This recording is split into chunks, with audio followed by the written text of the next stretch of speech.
After this, there is no turning back. Real Talk. Hey, this is Robin Lord Taylor, and you're listening to Real Talk with the Director on Dollhouse Radio. Hey, what's up? It's Logan Browning, and you're listening to Real Talk with the Director on Dollhouse Radio. Real Talk. Hey, I'm Gina Lou, and you're listening to Real Talk with the Director on Dollhouse Radio. Hi, I'm Diane Franklin from Better Off Dead and Bill and Ted's Excellent Adventures.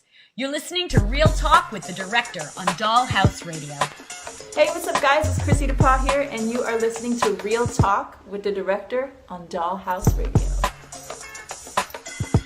Hi, this is Michael Jai White, Byron Min from Black Dynamite, and you're listening to Real Talk with the Director on Dollhouse Radio. Hey, what's up? This is China Lane. You are listening to Real Talk with the Director on Dollhouse Radio. So keep it locked, keep it hot. Don't go anywhere. Hi, I'm Vanessa Verduga, aka Justice Woman, and you're listening to Real Talk with the Director on Dollhouse Radio. Hey, what's going on? It's your boy Dennis White here on Real Talk with the Director on Dollhouse Radio. Tune in tonight and get the real. Real Talk. All I'm offering is the truth, nothing more.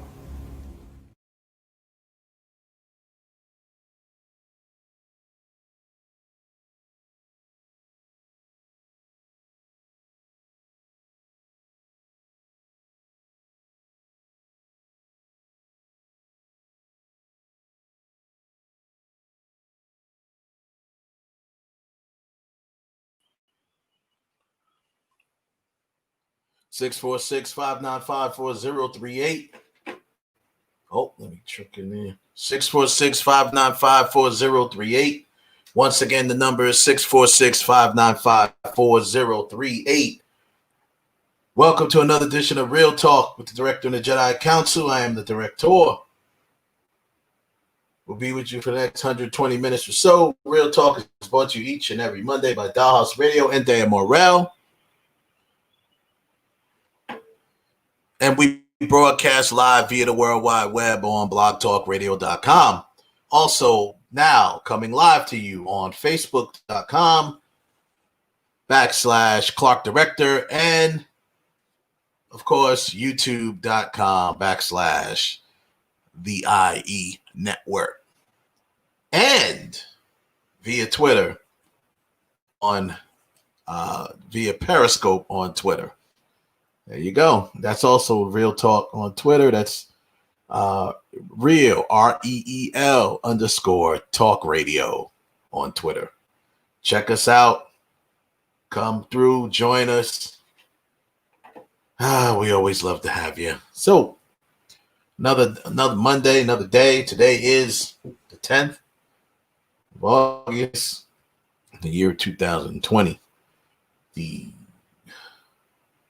very interesting year of 2020. Anyhow, some things going on. So interesting because obviously COVID-19 has put such a strain on everybody, everyone. I got people, fighting with me over on Facebook. Name call, everybody frustrated, right? It's like whatever, And the industry's changed. We got movie theaters, on the brink of extinction. They're right there.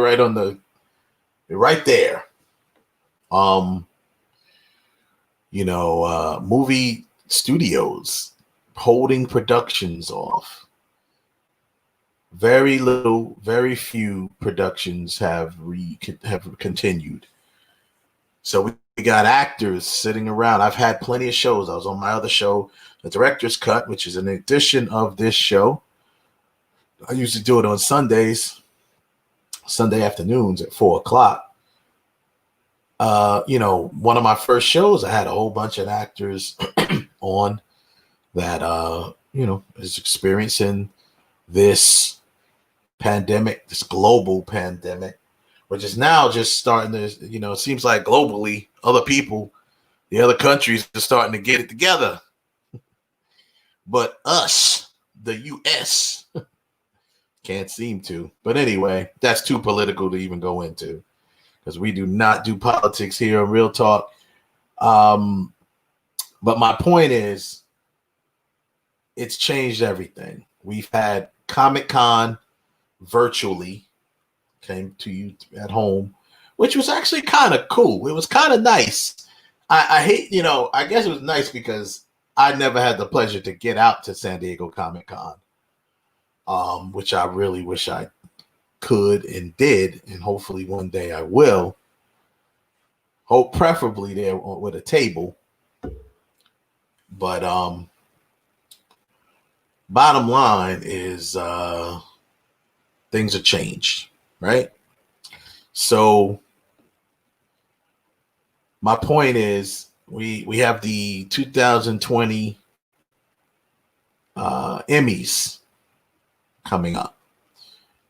Now this will be the first time that the big award show, well, the first big award show that was broadcasted virtual, where they were doing it like virtually and stuff like that, was the BET Awards. The BET Awards was done virtually, and it was okay. It turned out all right, given what it was. Way to improvise. It was cool.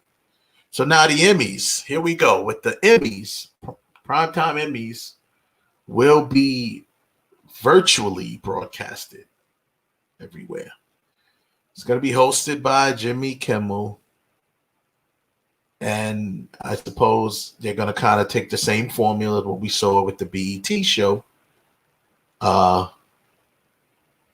Presenters are still going to be presenting, people accepting awards, and so forth.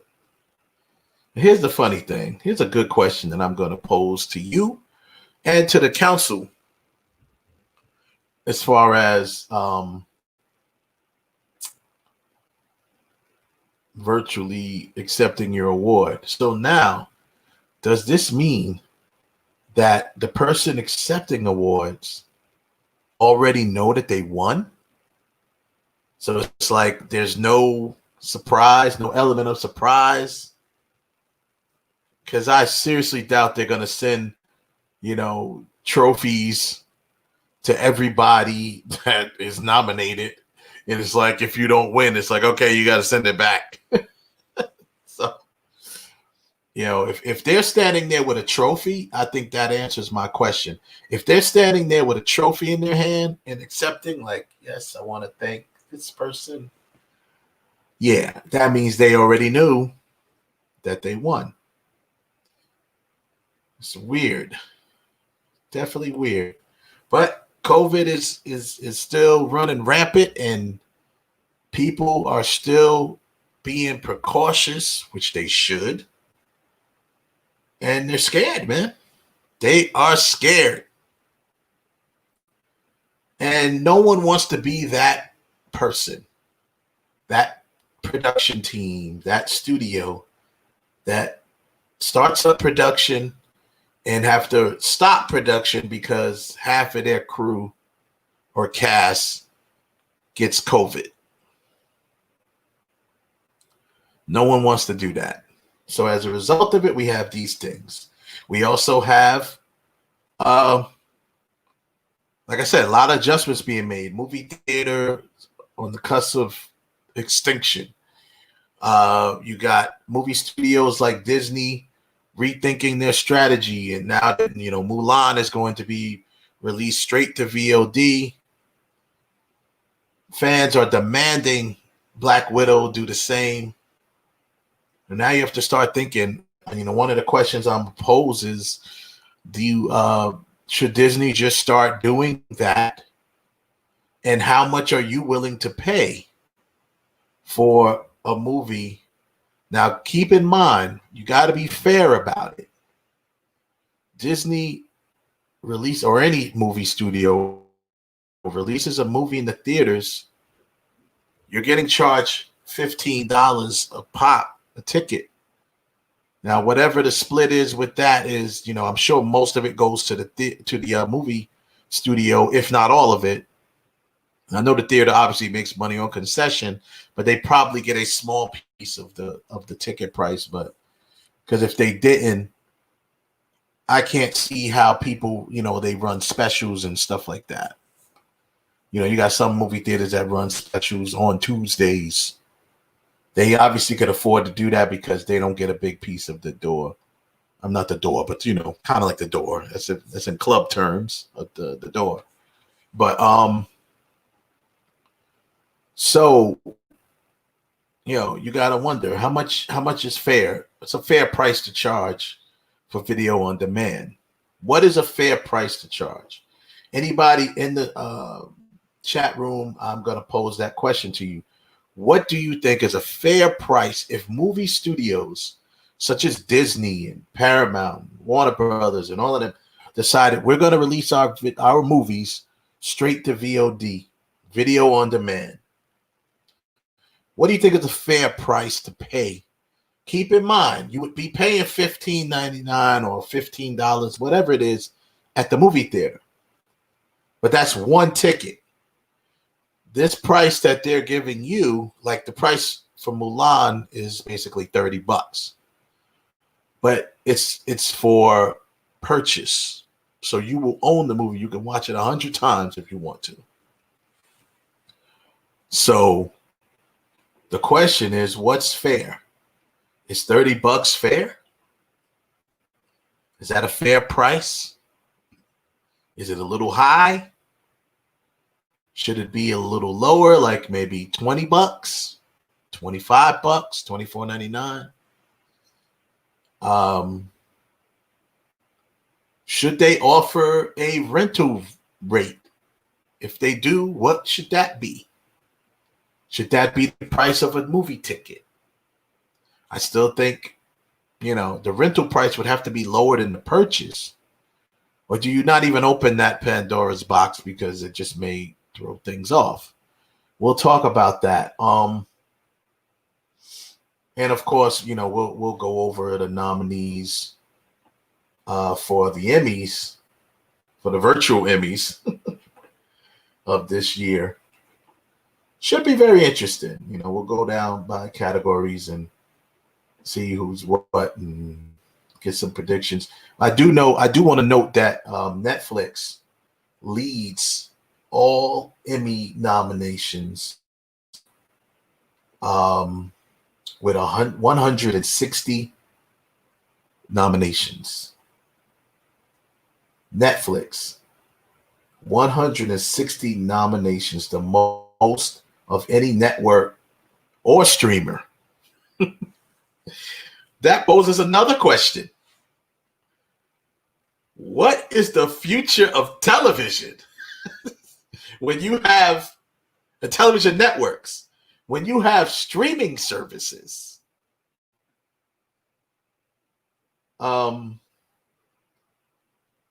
just basically leading the way with the Emmys. Now, obviously, that would kind of make, no, actually, I don't want to say obviously because people still got television. So, the pandemic, everybody's numbers you would think should have went up. But it seemed like the only people's numbers that went up is Netflix, Amazon. Amazon numbers went up all around. They went up on buying stuff and they went up on, on streaming. You would think that television ratings would go up, but no. Not really. Nothing to write home about. So there's some interesting stuff to talk about. And plus, of course, movie news. And there you go. We'll get into all of that and hopefully have a great show. You're listening to Real Talk and you're watching Real Talk with the director and the Jedi Council. I am the director. If you want to call up, it's 646-595-4038. I'm the director, and I brought my Jedi Council with me. If you don't believe me, there you go. Bring them on live. Ralph, Kev, what's good? What's going on, everybody? chilling, man. I'm chilling. Like I was saying, man, this is some crazy times we in right now. As we all know that's an understatement. Crazy times is an understatement. Trying to find the right. Okay, I like that. I like that look. Yeah. So we have we talked about, we'll talk obviously we'll do the nominations, but with the movies, the funny thing about that is, some of the things I was posing before I brought you guys on. First of all, Netflix with 160 nominations, that's the most ever, period. Television, network, or streaming network. So how crazy is that? What do y'all think about that? I think it's dope. I think it's excellent. I do too. Yeah, it's like when HBO used to just keep dominating it. Every single medium, as their programming gets better or more unique, they're going to continue to dominate over broadcast television that keeps doing the same tired things. Agreed. That's what I'm saying. Like, it's like you would think, in theory, that television ratings would go up because everyone's in the house, or were in the house, unless you're living in Florida, dummies. But anyway, everybody's in the house in theory, and you would figure television network ratings would go up, but it didn't. It just, everything kind of went to Amazon and obviously Netflix, and it shows all of these nominations. That's crazy, yo. I mean, yeah, it almost makes you feel like that's all anybody was watching was Netflix. And as you go down the list of nominations, it's like, you see in parentheses Netflix. Netflix is like they're playing with house money. Like, they got 3 and 4 shows in every category. So it's like, it's a win-win-win for them. This in one category, 1, 2. There's 2 there. Hulu has 2 in that particular category. So I don't know how many they got total, but the streaming services are obviously what everyone's watching. Yeah, and it's really, I mean, it's a great time in a way, It's great to be a filmmaker in these days. It gives you hope. You got streaming and Amazon and stuff like that. It gives you hope. Hell, I have a film streaming on Amazon Prime right now, 7 to 7. Go check it out. Just type in the number 7, TO, the word 7. Check it out on Amazon. You can rent it, buy it, whatever. It's if you have Prime, it's free. And then otherwise, you have to, might as well do the shameless plug, right? So Prime and Netflix, it's all about the streaming, man. TV is just on its way, man. I mean, we predicted this. We're saying stuff like this. Just didn't know it happened so rapidly and so fast. In the theaters, it was always a question. The theaters is more of a surprise than anything. And I did see something you put in the room, Kev, about, or was it Ralph, about Disney possibly starting their own theaters. That was Kev, right? You put that in the room. Yeah. What it is the I put it in the chat room. What it was the basically what happened is a New York judge basically rolled back the 72-year-old rule that states that movie studios can't own movie theaters. And the reason for that is, part of your conversation that you're starting off with, is because of the streaming services like Apple TV, Netflix, and Amazon. Yep. They can all they've all have over the last 2 to 3 years have all tried to own theaters. I believe Netflix does own a theater. Netflix turned down trying to open up a chain, but I think they still have one theater that they have. Amazon has tried to open up their own theaters. So basically what the judge was saying is, in a nutshell, is, okay, well, the streaming services do the same thing the big studios do, and they're the competition of the normal, Hollywood studios. So, excuse me, with that being said, it's unfair that they can go and try to open up their own theaters, but Paramount, Universal, Disney, what have you, the big boys of Warner Brothers, they're not allowed to open up their own studios, own their own movie theaters. So basically, she reversed the ruling, but there's a 2-year window on that, and that kind of opens it up for more litigation, for more talks, I guess, for more compromises or whatever the case may be, if anybody decides to do that, depending on how long this pandemic lasts. I say it's a good thing. Disney out the gate already owns the El Capitan theaters, so it'll be next to nothing for them to just start. And they damn near own 50% of 42nd Street, so it'd be nothing for them in New York to open up another movie theater. So right. It's So, and on top of that, there's so many theaters that are already in, like down here in Disney World. There's an AMC big theater right there. Hell, they could buy AMC's theater from them. Be like, you know what? We gonna buy this from y'all. Y'all don't need it anymore. Here's the thing. And the thing that's it's bad for movie theater chains, but at the same time it's good, because like right now what Disney is doing with their premium VOD, like what they're gonna do with Mulan. You purchase a video, you purchase the streaming service for $6.99 or whatever it is, and then you get to have the option to open up Mulan for $30 as an unlimited viewing. As long as you have a Disney membership, you can view it as many times as you want, but you unlock it for $30.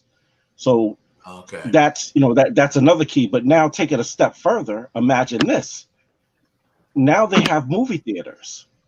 So now their movies, it's not to say that their movies won't play in other theaters, but all of that money is going to go directly to them if they open up theaters. They don't have to share their profits with nobody. There's no cut. Everything they make is going directly to them from video on demand. If they open up their own theaters, they're screening in their own theaters. So all of that cash is rolling right back into their coffers with no split ups, no dividends, no nothing. Everything is going right back to Disney. So, to a degree, it's a good thing, but to a certain degree, it's not such a good thing for other theaters, so to speak. Unless, and probably what Disney would do. I can't see Disney just with the theater side of things. I can't see them completely shutting out the rest of the theater industry. Just to be like mine. They're still going to want to take in that extra profit that's going to come in from other theaters. So they'll probably still do a deal to where those theaters get a cut, but the majority of their money will still come in from their own theaters. And with the same thing with the VOD. No, I didn't mean to. I'm just saying that if to us as moviegoers, honestly, like, do we care who puts the theater out? As long as who puts the movie out or what theater it's in, as long as the theater is comfortable, and obviously in these times it's safe, and let's just say God willing past COVID, and there's nothing, everything's past COVID. So as long as the movie theater is comfortable and a good experience, safe, whatever you want to call it, do we really care if AMC, if you're going to AMC, Regal, or Disney theater? Like, Disney. Like I said, the theater that's at the AMC that's at Disney is already kind of like Disney-fied anyway. Like if you go to the AMC down at downtown Disney, well, it's called Disney Springs now, but down in Disney Springs, that AMC theater, it's got all types of, it's kind of Disney-fied anyway. They do the eating, you could eat. All of that stuff, like the dine-in stuff. It's kind of like that. Right. So it's like it wouldn't be much of a difference. So I'm guessing as moviegoers, does it really matter who does it? I mean, we're talking about, of course, from both ends. We definitely want to, you know what I mean? So, I'm sorry, guys. I'm sorry. I can't. I get everything you're coming from with this. Where how it's good for, like, you're right. It's good for the movie company. It's good. Be good for Disney. It'd be good for Paramount. We don't want about it. But to some degree, it's not really good for the consumer because AMC is like from where I'm at right now. The nearest AMC for me is 45 minutes away from me. Right. I have a Regal Cinemas. Right. So let's look at this particular kind of scenario. Let's say Disney goes and they start buying out movie theaters around the country. First, they're going to buy movie theaters in cities that are heavily populated: New York, Miami, Los Angeles, Houston, Philadelphia. Yeah. But what about the rest of the country that's not so heavily populated? Like, I'm not in a heavily populated area. I'm lucky I have a Regal Cinemas that's about 5 minutes away from me. But there isn't an AMC theater within a 40-mile radius of where I am at right now. 40 miles, right? So now, what could possibly happen? I'm saying, let's say it's possible. Let's say Disney does decide to go out there and go buy a whole bunch of movie theaters to showcase their films, and then they take away, say, well, we don't want to show our films in Regal. We'll just have them show on AMC, right? We'll just put them on AMC and our screen. That means that I would have to be traveling X amount of miles just to go see a Disney movie because you're cutting off a thing. Then you guys are sitting there saying, so long as the movie theater has a good experience, so long as it's comfortable, that's where you guys live at. That's not the entire country. Everybody's movie theaters around the country is not super comfortable. It is not super lavish. It might even not even be multiple screens. It might be one screen. But they built the lore because they're in the community, right? So it's somewhat, it has the potential to be somewhat of a disadvantage, right? That's what possibly could happen. And even that whole thing where, like, Disney said, well, we're going to put movies on, like when you was with Mulan, right? And this is what I went back to when I said last week, that is the beginning of the end of the movie theaters. Now, you just made that point even more, Kevin. You said it's $6.99 to join Disney Plus, right? Then you got to pay another $30 to see Mulan. But you said that when you do that, it's unlimited screenings, right? It's unlimited? Yeah. What? Okay. All right. So for 1 month, you're paying $39. Now, from what I understand, that's going to be available in areas where Disney Plus is not somewhere Disney Plus is not available, like because it's talking about they have like a limited theatrical run, right?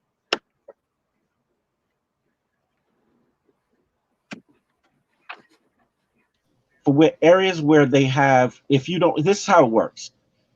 For Canada, the US, Australia, and anywhere where you have Disney Plus, Mulan will be available to you on video on demand and possibly in theaters if your theaters are open.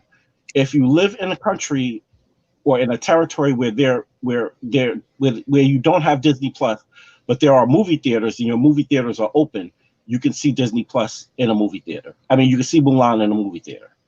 Okay, so let me ask you a question here. It's both a video on demand and a theater release. Also, on your other point, Disney is not going to buy out other theaters. If anything, what they're going to do is open up their own theaters.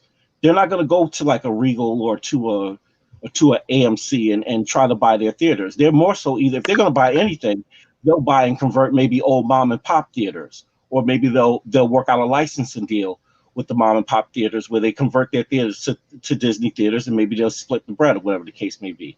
But I don't foresee. I seriously doubt that one because a lot of these mom and pop theaters do not have the same type of not only space to be taken and converting it into a multi-screen theater, but it would cost them X amount of dollars to renovate the theater. Now maybe Disney should say, well, we look at this as a long-term project and maybe we'll go ahead and do that one. But in the beginning, no, they're not. They're not going to do that. How it now? You're right. Why wouldn't they?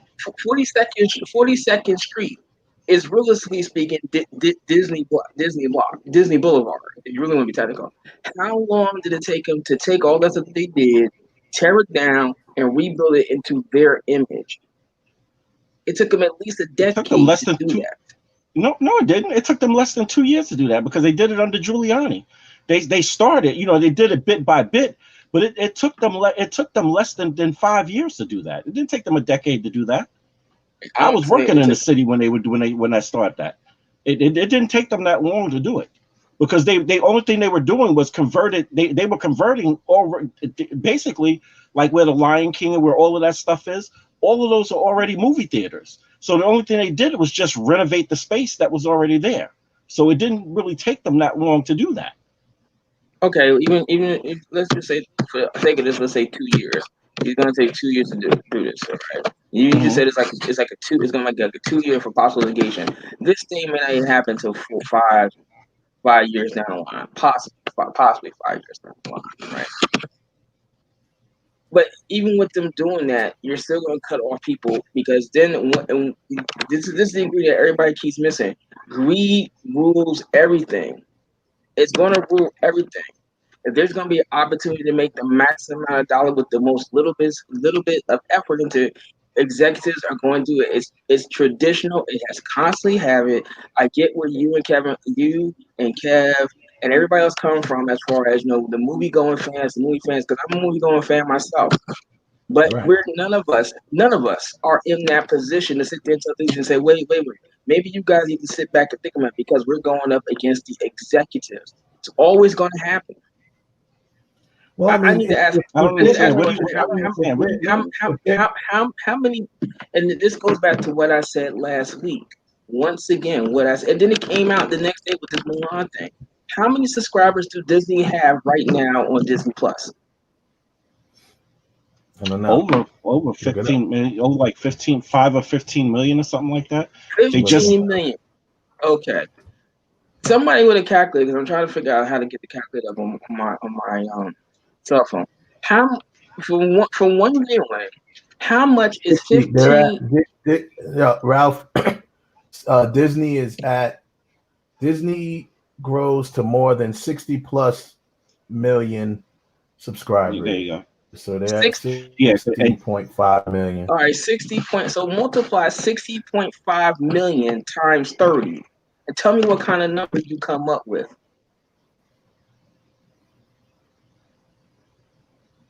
Well, that's that. Well, you got to remember too, of that 60 million, that whole 60 million is not going to pay to see Mulan, is to unlock Mulan.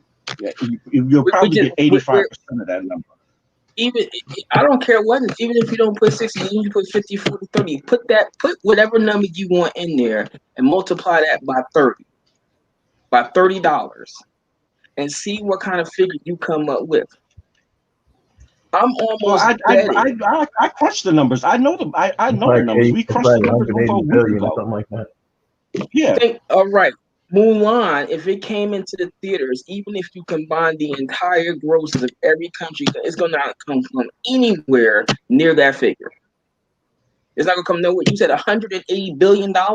It's not nowhere going to come anywhere close to that figure in theatrical releases, right? So once again, think in the minds of the executive. Take the movie going that you are and look at the executive. You just put a movie that might have cost you $200 million to make. And it's going to gross you almost $200 billion. Why do we even need movie theaters? If we see that the trend is going towards streaming, if that's what we're seeing, then why do we even need to buy movie theaters? And better yet, why do we even need to put our movies in theaters at all? We can just go straight. I've been saying this for how long now? And that's the what only I thing I said. keep hearing out of people's mouths, the only thing I keep hearing out of people's mouths, no, that's never going to happen. No, that's never going to happen.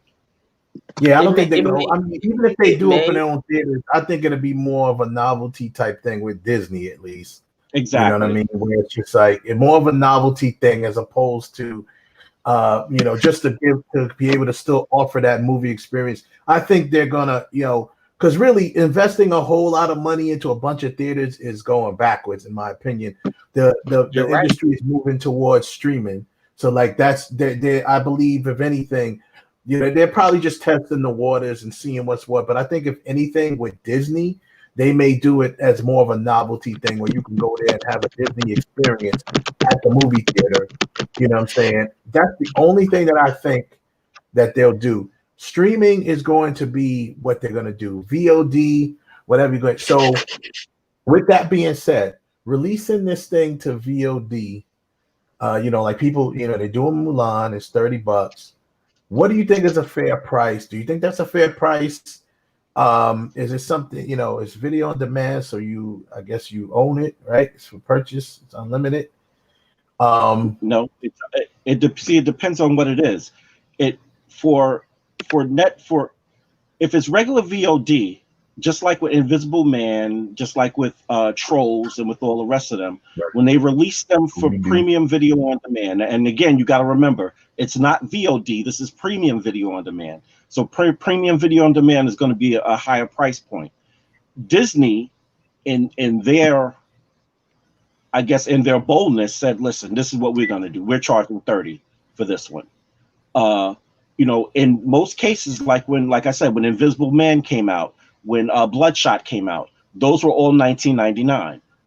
I don't think $30. I don't think $30 is an unfair price, especially if you have a family. Being that let's just say the average family is usually a family of two, with two kids. I should say a family of four. Two kids and two kids and two parents. So that right there at, let's just say, at $13 a ticket, you know what I'm saying? That's what, $52 right there just on movie tickets. You out the gate, just walking in the building, $52. That's before you get popcorn. That's before you do all the other stuff. If you're at home, you already gone food shopping, you already gotten your snacks, you got everything you need at the crib. Even if you broke, you got everything that you need at the crib. $30 is not hurting your pockets for the most part, especially during the pandemic. And it's not to speak for people's finances, whatever the case may be, but when you really look at it overall, I've had a family of 7. It was me, my fiance, my daughter, well, it's 6, and her 3 kids, and we were going to the movies every weekend. And we would sometimes we'd spend money at the movie theater, sometimes we stop at Dollar Tree, sometimes we stop at McDonald's and pick up some stuff, and then head to the movies. This right here, if this would have happened 15, 20 years ago, it would have been a blessing, because it's like, hey, we can sit home in the comfort of our home in our PJs and check this out. Now, if me and the wife, we want to get up, we want to go out, we want to go see a movie, make an evening out of it, we can still run out and go to a theater. I honestly don't believe that movie theaters are going to be phased out. It's still a business model. It's still something that's going to be there. But direct to video is going to be and like I said, I've been saying this for years, video on demand, direct to video is going to be the new, it's the new way. It's the new business model. In a way. That's added, and it's going to be added to the existing business model. It can only make things better. It can only make things better.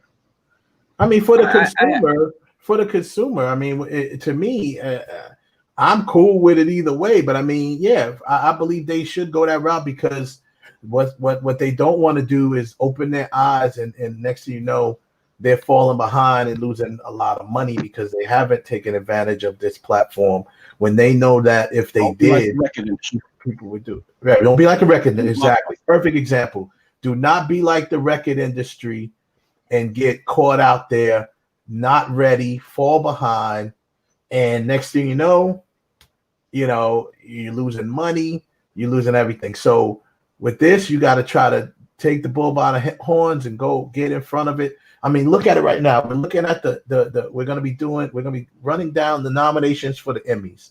The Primetime Emmys, which is virtual, by the way, as we know, first time ever. Netflix, a streaming service, leads, I said that at the top of the show, 160 nominations, the most ever. Does not just for streaming, for television networks or streaming, ever. So if that's not an indication that, you know, it's time to get with it, you know what I'm saying? Shoot, Netflix has become part of the vocabulary. That's part of that's your pitch now. That's part of your rap. Netflix and chill. You know what I'm saying? You want to do the Netflix and chill.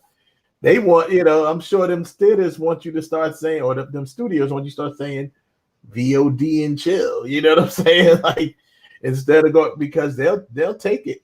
They'll take it. And Ralph, like, both of y'all have points. Ralph's point is, you know, why, and I agree with why don't put too much money into opening up your own theaters when you could make more money in theory by making it available on demand. And I think here's the point. But here's the point. They will.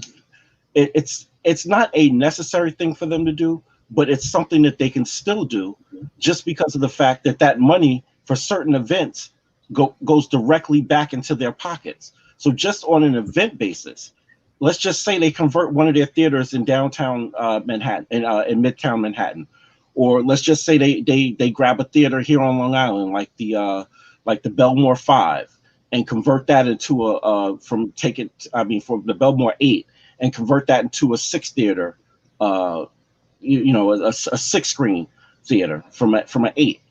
And then you're doing special screenings there. And also, other thing you got to remember too, the El Capitan theaters, and I'm just using Disney as an example, they don't just show the most current movies. They also do classic screenings as well.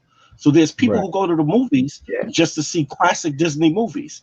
So you still have that. So the movie theater experience, in all honesty, if to keep it 100, the movie theater experience is never going anywhere. It might, the theater count itself might shut down a little bit. You might have less theaters that are open, but it will never go away because of what it is. It's an experience. And there are diehard people like myself, like you guys, that will continue. Well, I won't, as far as this pandemic is concerned. But minus the pandemic, there are a large number of people that still want to go. And like I said last week, just the example with the mall. I'm telling you, the first, it happened with the mall, it happened with the beaches. The next thing is with theaters and movie theaters. I guarantee you, the day that they say, hey, everybody, we're in phase 5. Take your ass to the movies. Watch how many people will pile up at the movie theater still, even with video on demand. And again, they still have that. That's why the movie theater, all the theater chains like Universal wanted that 17-day window. If it makes money in the theaters, great. If it doesn't, cool. We still can go direct to video and get those people that didn't want to go see it in the theaters to get them to see it at home. The only thing they gotta have the premium option. VOD. Yeah, the only thing premium VOD is, it's just another option and another extension, which is technically has already been there for the last 15 years. It's already been there, but it's been there. What the premium model is now is just an extension of what's already there, and it's just a growth process. It's the next step of evolution. It's just the point of getting on board, and I applaud Disney for taking a step and giving the movie theaters the big finger and saying, you know what, screw you. I'm not getting you. They're not going to lose that experience. Hold up a second. We got a guest who wants to jump in real quick and put their opinion in there. And let's see, my man Bruce Penn is in the building. Bruce, what's good, brother? What's up, guys? Good talk. Good talk. What's up, Kev? What's up, brother? What's going on, sir? So, How's it going, sir? Good to see you, man. Yeah, you too. I think what Kev was saying is pretty relevant. Actually, what you guys have all valid points. I think, to be honest, although streaming is huge now, I think moviegoers are missing the experience. You can't watch Star Wars on your cell phone. Right. I think movie going will be back and back big once this is over, because I think the average person who kind of took going to the movies for granted, like I'll go out. Like when we were growing up, it was a big thing. You had to go there. Actually, there was no streaming, but the whole art of going out to the movies was a thing, just like going to the mall was a thing. So yeah, I think they really miss it. If you talk to kids today, I mean, you could stream but so much. Yeah. But the whole going out, I think they miss that. And I think once the virus has kind of died down and people are going out more and movie theaters open, I think there'll be a big appreciation for it. I do. Only from a going out. I agree with that. I think so too. Experience. Like I said, you can't watch Star Wars on your phone. You just can't. Right. Do it. Yeah. It's not. It's a whole different experience to watch, especially these big movies, like you said, with these big franchises like the Star Wars and all of these big ones that they show. These big movie, Harry Potter. They talk about doing another Harry Potter. I mean, you don't think they want to show that on the theater screen? Yeah. They talk about doing Harry Potter. All these big, movies that they're trying to, I got my own thought. I got my own thought about that one. What about Harry Potter itself? You mean? Look who's doing it, Warner Brothers, and we ain't all that cool with what Warner Brothers does, the decisions that they make. Warner Brothers always did it though. Warner Brothers always did it. Yeah, Warner Brothers always. Also, you got to remember too. And you got to remember too, at this point in time, Warner Brothers is not the old Warner Brothers. Warner Brothers is now AT&T. AT&T owns Warner Brothers. There are different executives there are different executives that are over the existing executives. So when they start stepping out of line, as we saw with the Snyder Cut and with a bunch of other things, these new executives are going to be like, look, I don't know what you're doing or why you're doing what you're doing, but this is what needs to happen. So you need to fix that. Well, I'm gonna play a wait and see with that one, because even though you have AT&T in there, they're AT&T. They're not movie people. Listen. Even though I drive a car, I can't walk into Ford tomorrow and tell them how to design a car because I like it. Because they're like, well, you're not a car guy. But you got to remember, wait. Hold up.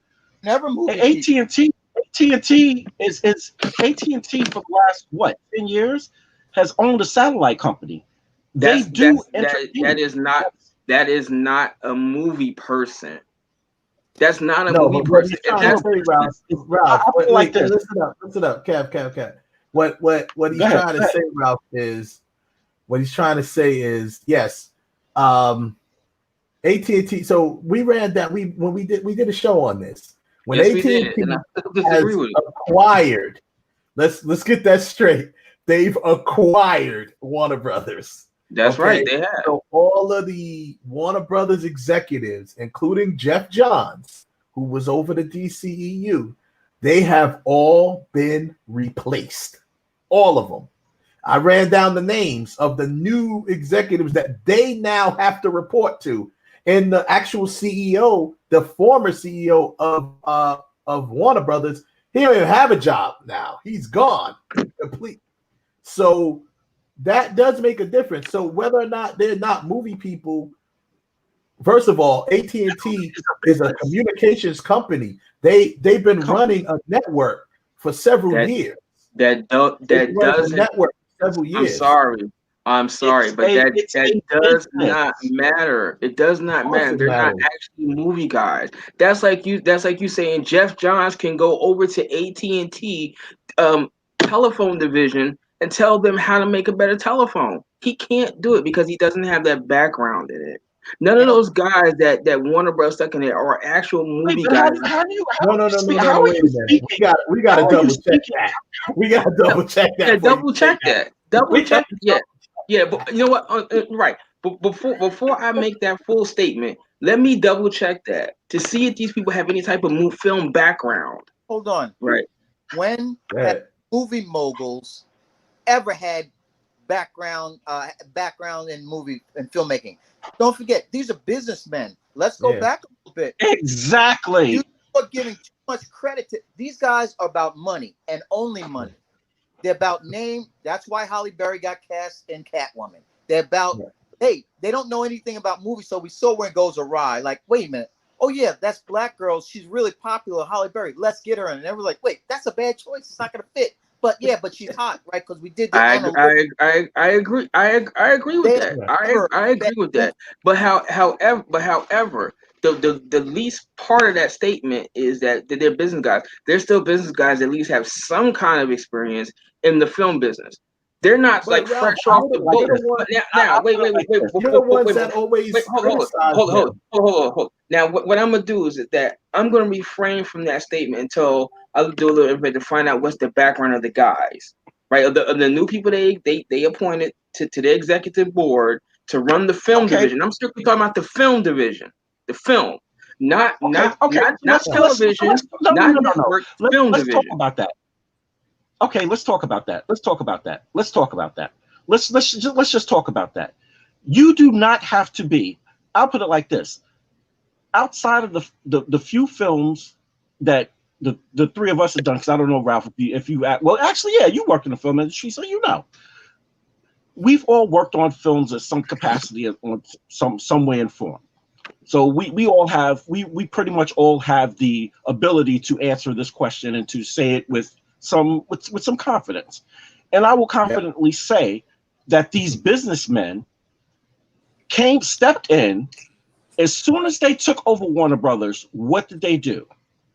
They saw the BS that was going on with Jeff Johns, the executives, and that chick, as far as what happened with Zack Snyder. Canceled all of them. Then went back and went to their board and started canceling people. Other executives that are in there started canceling them. Like, okay, you go here, Jeff Johns, you just go back to comics because you're a mess. You just go back to comics. Now, you don't have to. Let me finish. As a businessman, you do not need to have movie experience to sit down and say, well, you know what? I know you know the business. I know you know the business. I know you know how to direct. I know you know how to write. I know you know how to DP. I know you know how to write a script. I know you know how to be a gaffer and do lighting. So this is what I'm going to do. This is your job. This is your job. This is your job. This is your job. This is your job. Because I don't make films, but I have the money and now I own this company. So this is what we're going to do. We're going to put competent people in place to do what needs to be done. And that's what AT&T is doing. That's called business. You don't have to have quote unquote business knowledge of something in order to hire the right people to do a perfect example. The movie The Banker. Those two gentlemen, their name escapes me right now. Those two gentlemen, this real life story of a black man that grew up in Texas, very smart, prodigy guy, good with math, whatever, and listened to bankers and stuff as a shoeshine boy, ended up moving to LA, and as a black man, owned almost 60% or 80% of downtown LA and a bunch of other properties. What did they do? They realized, okay, we can't get in here because of the color of our skin. So what did they do? They did the smart thing.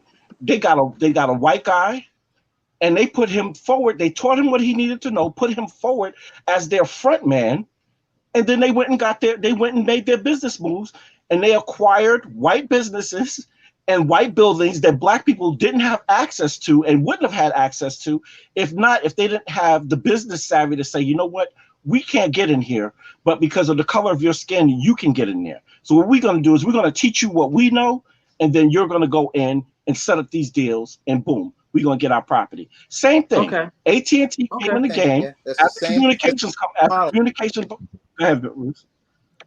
All right, all right. Like I said, I'm gonna take a pause from that statement. But the response to that statement, I'll tell you about that one. Why? Because like I said, I don't really trust executives. I put in the statement that I think most of us that watch sports, because I see Wes got his baseball cap on, the Dallas Cowboys. Who owns the Dallas Cowboys? Right, Jerry Jones, who was never a football guy. He was an oil man. Came in and did put competent people to run the Cowboys to Super Bowl titles. But then what happened? The executives, the ego that Jerry Jones, as the owner, basically said, hey, you know what? We don't need talented people because I could do this myself. We can have any moke come in here and run the Cowboys. Cowboys never been back to Super Bowl since then. So let me ask you a question, Ralph. Gene Snyder, Washington Redskins, he owns the team. He was not a football guy. Now look at the Redskins. One second, Ralph. One second, Ralph.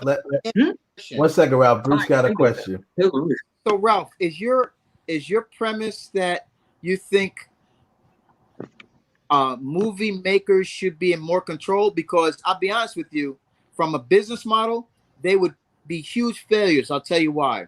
They'd all run over budget because don't forget, movie makers are about the art of movie making. They don't care about budgets. They don't care. They want to make a beautiful movie, whatever vision they have in their mind. If it costs double or triple of what they have, they don't care. They want it done for the art of movie making. That's why you can't give too much power to artists because they don't have business sense. No.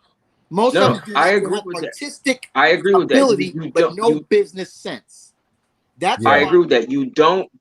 You do not give all the power to the movie. You can't. You don't give all. You don't give them all the power. Listen, that's why filmmakers are always at odds with the studios. They want more money. They, and the movie, the moguls always like, hey, you're over budget. Let's cut this. Let's cut that. They're always at odds, which is a great model because you need that. You need that fight. You need the people with the purse strings, and you need the artists with the vision. If you I agree. I agree with that. If you give either one of them too much, you have disaster. Yeah, but see that, but right there, what you just said, I totally agree with that one. You have to have a balance. But traditionally, and then we just talking about Warner Brothers. Warner Brothers doesn't have that balance.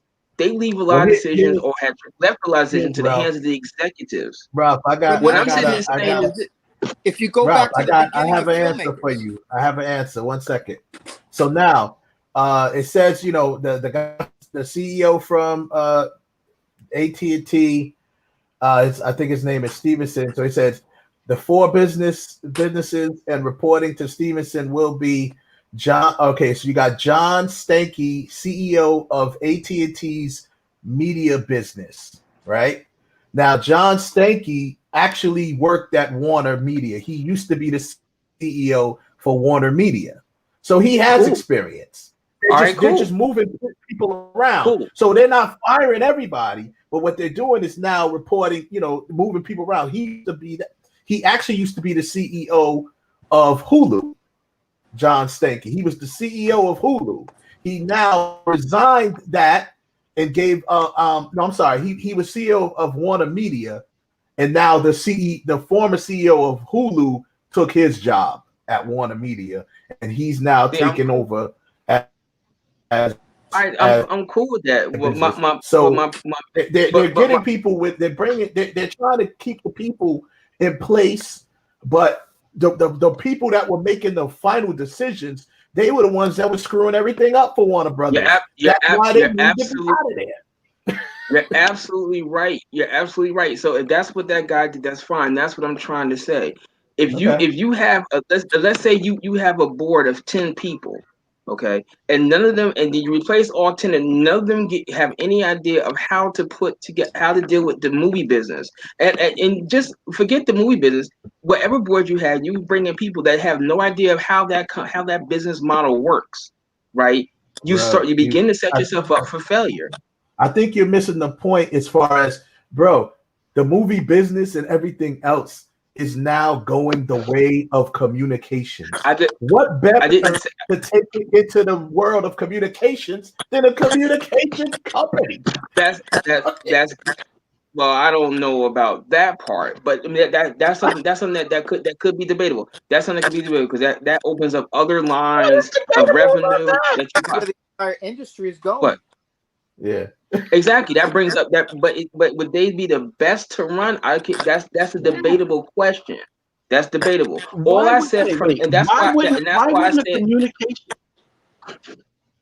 But that's why I said before I made that statement, I wanted to back off until I found out who was doing it, right? Because from the gist that when we first talking about this, it's like they were replacing everybody and just sticking in people there to do stuff, and I didn't know who was who and what was their background. Like I said, I could be on the board right this minute of AT&T. But that doesn't necessarily mean because I'm on the board and I'm a businessman that I can walk into Ford Motors and start running Ford Motors off the back. It doesn't mean that. Doesn't mean that. Ralph, here's the thing you have to Ralph, you have to understand. You're painting this with a broad brush, and and you need more of a scalpel when you're dealing with this. Even with your statement about Ford, even if you want to use Ford as an example, there's a difference between the boardroom of Ford and the manufacturing level of Ford. There are different aspects. We're not talking. Well, that's not the question we're talking about. It's like right this second, I got on the WWE simply because Vince McMahon can run the WWE. He cannot do football. Well, he can because it's a sport. Is what? It's just like anything. You know what? It's just like Hollywood. It's just like anything else. It's something that's wrong. You know why Hollywood? Hold. Just like the reason why Hollywood. Wait a minute, Kevin. Hold on a second. Did or did not the XFL have now gone into bankruptcy twice? Twice. Did the XFL did not just get bought out by? Wait a minute. And furthermore, to back that point up, who bought the XFL? The Rock. Who? The Rock did. Used to play football. The Rock. See what I'm saying? Right. But at the same time, Ralph. Former football player. Yes, he is former football. Yes, Ralph. But here's the point. Let's use the XFL. The reason why the XFL failed is because of viewership. It doesn't have nothing to do with it being because Vince McMahon or whoever owned it didn't know how to run it. It was viewership. Who's watching the XFL? I'm not even watching it. Even when I was watching football. But guess what? If there was a gentleman in there that ran the XFL that knew about football, knew how to connect with the football audience, you would watch it. You would. But because they have the NFL. Nobody. You got to remember, Vince McMahon is all about the shenanigans and this, that, and the other. Exactly. I was watching the XFL like everybody else at first when it first came out, and as soon as their ratings, because they came out the gate with big ratings. They came out hot. As soon as because it was new. That's all. Right. It was just new. The novelty wore off. Yeah. People didn't And then know what demand for it. And as soon as the ratings started dropping, what did Vince McMahon do? He went to the shenanigans. Jesse the Body Ventura picking a fight with the referee. Exactly. He went to the shenanigans. It wasn't a football mindset, and it was more like, well, this is an offshoot of the WWE. But let's see what the XFL does when you have the mindset, huh? You can't sell ice cubes to an Eskimo. They don't need it. There was no demand. They have to have demand. Let me explain. Wait. Let me demand for it. Hold on. Let me explain something to you. The NFL in this is the most popular sport in the United States. Football is the most popular sport in the United States. There is a very big gap between when the Super Bowl is played to win the next preseason game. There's a big gap in there where you're still hungry for football. Why do you think you have an NFL network that plays football 24/7? You don't really sit there and think that a country that likes football, let me rephrase that, loves football, will go see the NFL, will go see college. Hell, there are people in Texas that will go see high school football any day of the year. If you put it on a program that's competitive, that's actually football related, not shenanigans, not somebody that's going to body slam a referee because they scored a touchdown and made it into a competitive league, yes, you would generate the interest. That's what I'm talking about. I have one question for you then. Why did it take so long for the WNBA to even pick up any. They couldn't give away at WNBA tickets. Couldn't give them away. That is a whole different discussion because they were women. That is a whole different discussion. That is a whole different discussion. Yeah, it is. Between XFL and because the WNBA is a female-driven league. And even the girls that played the NBA, a lot of them in the beginning felt that they were getting shafted by the NBA because they were running the same time as the NBA during the playoffs. They got shafted because of that one. A lot of them will tell you that same thing, that we did not really pick up. I don't think that mattered because. Wait, hold. Before you answer that question, let me ask you a question. Have you ever in your life talked to a WNBA player? No. Then you can't answer that question. I can only speak from a spectator. That I could tell you. But I'm asking you. That's for sure. But what I'm asking you is this. Unless you actually talked to a WNBA player or know anything about how they felt playing, you're the spectator. You're not the athlete. You're not the athlete.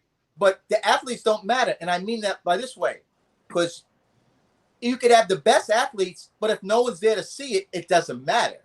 It doesn't matter. I'm more important than they are. You know why? Because it's my money that will keep them playing. Right. If there are nobody in the seats, there's no WNBA. I mean, very true. Very true. And when the WNBA came out, they weren't pushed as hard as they should have been. They really didn't have television. They really didn't have television network. And you know when the WNBA really started rolling. It was about I'm gonna tell you this. You know when the WNBA really started rolling? It was the Olympics when they won the gold in the Olympics, and everybody says that, oh my God, they're so awesome. Cheryl Swoops and Lisa Leslie on them. Then the WNBA started rolling. Why? Because now people were looking at them. Yeah. Now they weren't being marginalized anymore. Not really. It was just moving. Even today, it ain't rolling, roller skating, whatever you say. Here's the thing. Check it out. So now, getting back to your points when it comes to the the acquisition of Warner Brothers, right, to AT&T. Like I said, we got a little off topic there, but the point is, I think the WNBA comment is more like, hey, they were marketed by people that knew basketball and they still didn't do well. So it's not. But the thing is, Ralph, like I said, who better to usher the new platforms, the new way that people are watching films and media, and especially television? Because remember, they didn't just acquire Warner Brothers, they acquired the whole thing. Warner Brothers makes a lot of big money with television. They probably make more. Right now their television shows are better than their movies, especially on the superhero side. You know what I mean? So they're Warner Brothers' two biggest money makers from television would be Friends, even though it's in syndication, and The Big Bang Theory. That's their nuggets, right? Those two things. That's why they last so long. That's why HBO Max. That's right, and they're in syndication. They're making more money in syndication with those shows than they did when they were being broadcast live.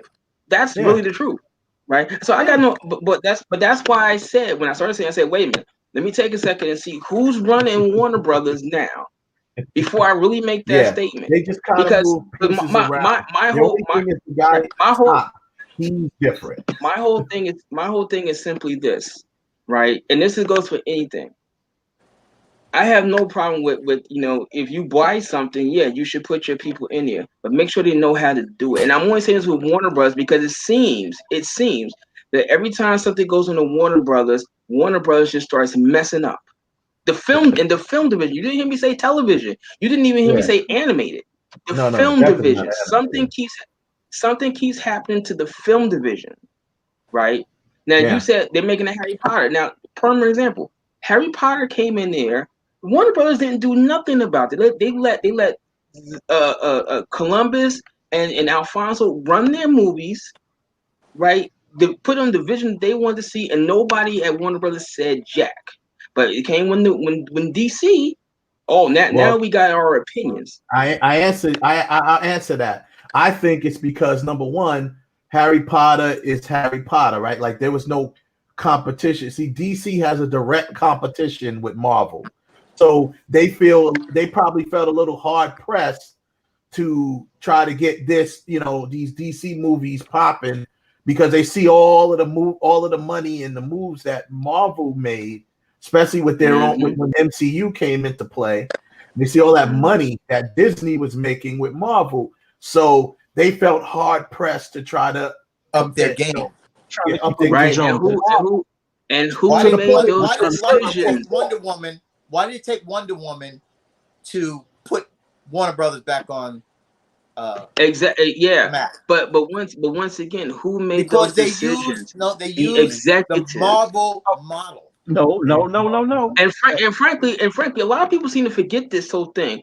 Disney is not the people that started the MCU. It's actually Paramount. Paramount started it. No one said that Disney started it. Yeah. But what I'm saying is they of course at this point acquired it and Kevin Feige, they put him in place and stuff like that. So yeah, and he was always right now. Feige, just to be fair, Kevin Feige was always in place even before Disney. Kevin Feige. That's right. He was with Paramount, and Kevin Feige got his dogs underneath his belt too. I mean, he's not always put out the greatest of product. He put out what he thought he was. He if you want to say he put out what he thought was best, because what's that? But here's the thing. But here's the thing. Even with that being said, here's the thing. Here's the difference between Warner Brothers and Marvel, or Warner Brothers and Disney. Teamwork. Warner Brothers don't know how to play as a team. Now, you're right. You're right. Let me finish. It wasn't all of Warner Brothers. It was a small handful. It was actually 5 people at the core of this whole thing that screwed that whole thing up. DC you talk about basically with the DC EU. It's only a small group. You have to know this. And the only reason why Wonder Woman was as successful as it was is because Patty Jenkins and Zack Snyder basically told them, back up. You're not messing with this. It's already set in stone. The only thing that they gave leeway on was the third act of the film, and we all saw how that happened. So again, it was a handful of people that was trying to derail the whole program because they had an agenda of what they wanted to happen. But then AT&T came in, not for nothing. Jeff Johns is from DC. He was a comic book guy. Okay. If I'm not mistaken, after Wonder Woman came out and they decided to go in sequel, wasn't Warner Brothers trying to push hard to remove Patty Jenkins from doing the sequel? No. Well, you sure about that? Whether they were or not, all of that stuff. Well, Patty Jenkins is not gonna. She have recently said that she may do a third film, and that's it. She's not gonna. After that, she's not messing. I'm not even talking about. I'm not talking about the third film. I'm talking about after the first film. To remove her, once again, that's more proof that AT&T obviously that it's time for a change of the head. You know what I mean? So what they did was they probably dug in and said, okay, you're doing this, so we're gonna move you to here. Of course, they're not doing. I just proved to you they're not doing what you might have thought they was doing. They're not just coming in and not knowing anything or not having people with any experience. They're just moving pieces around, and the boss has changed. And the people who make the final show has changed, which is the same thing. When you look at Disney, you got Kevin Feige on Marvel, right? But Disney obviously is the top, right? They let Kevin Feige do his thing. So that's all we've been asking for Warner Brothers. We need the CEO that's going to let whoever is in place of the DCEU, whether it's not they removed Jeff Johns, which is a good thing because he just is messy. So They removed him. So whoever they put in place there, you know, they need to be able to trust them to take the DCEU to another level, you know, Ralph, whatever. Where they so want if I to can go. ask, so Ralph, I'll put like about the movers Bruce. and shakers making the making artistic decisions. Is that your biggest concern with? No. What I'm always concerned now is when it comes down to money. When it comes to, I don't know what It's always everything come down boils to down to money. money. It's always right. down to money. Right. But they make movies to make money. That's it. That's you're absolutely right. You make movies to make money. However, if the movie is good, it will make more money. Let the filmmakers make their film. You know, keep it in the budget, all the stuff. But what I'm saying is, like, when you have these final decisions, don't leave it all in the hands of executives that have never either been in a movie, never shot in a movie, never done anything. But Ralph, right, and that's my point. And I'm only saying this with it's Warner always Brothers because you know who always has the bottom line? Whoever's paying for it. They will always have the bottom line. Always. I don't know. Well, so no, that doesn't because depending on who the person is, the studio does not have the final say. The director does. Like no studio's gonna sit there and tell. That's if they give them the last cut rights and all that other final cut rights and all that.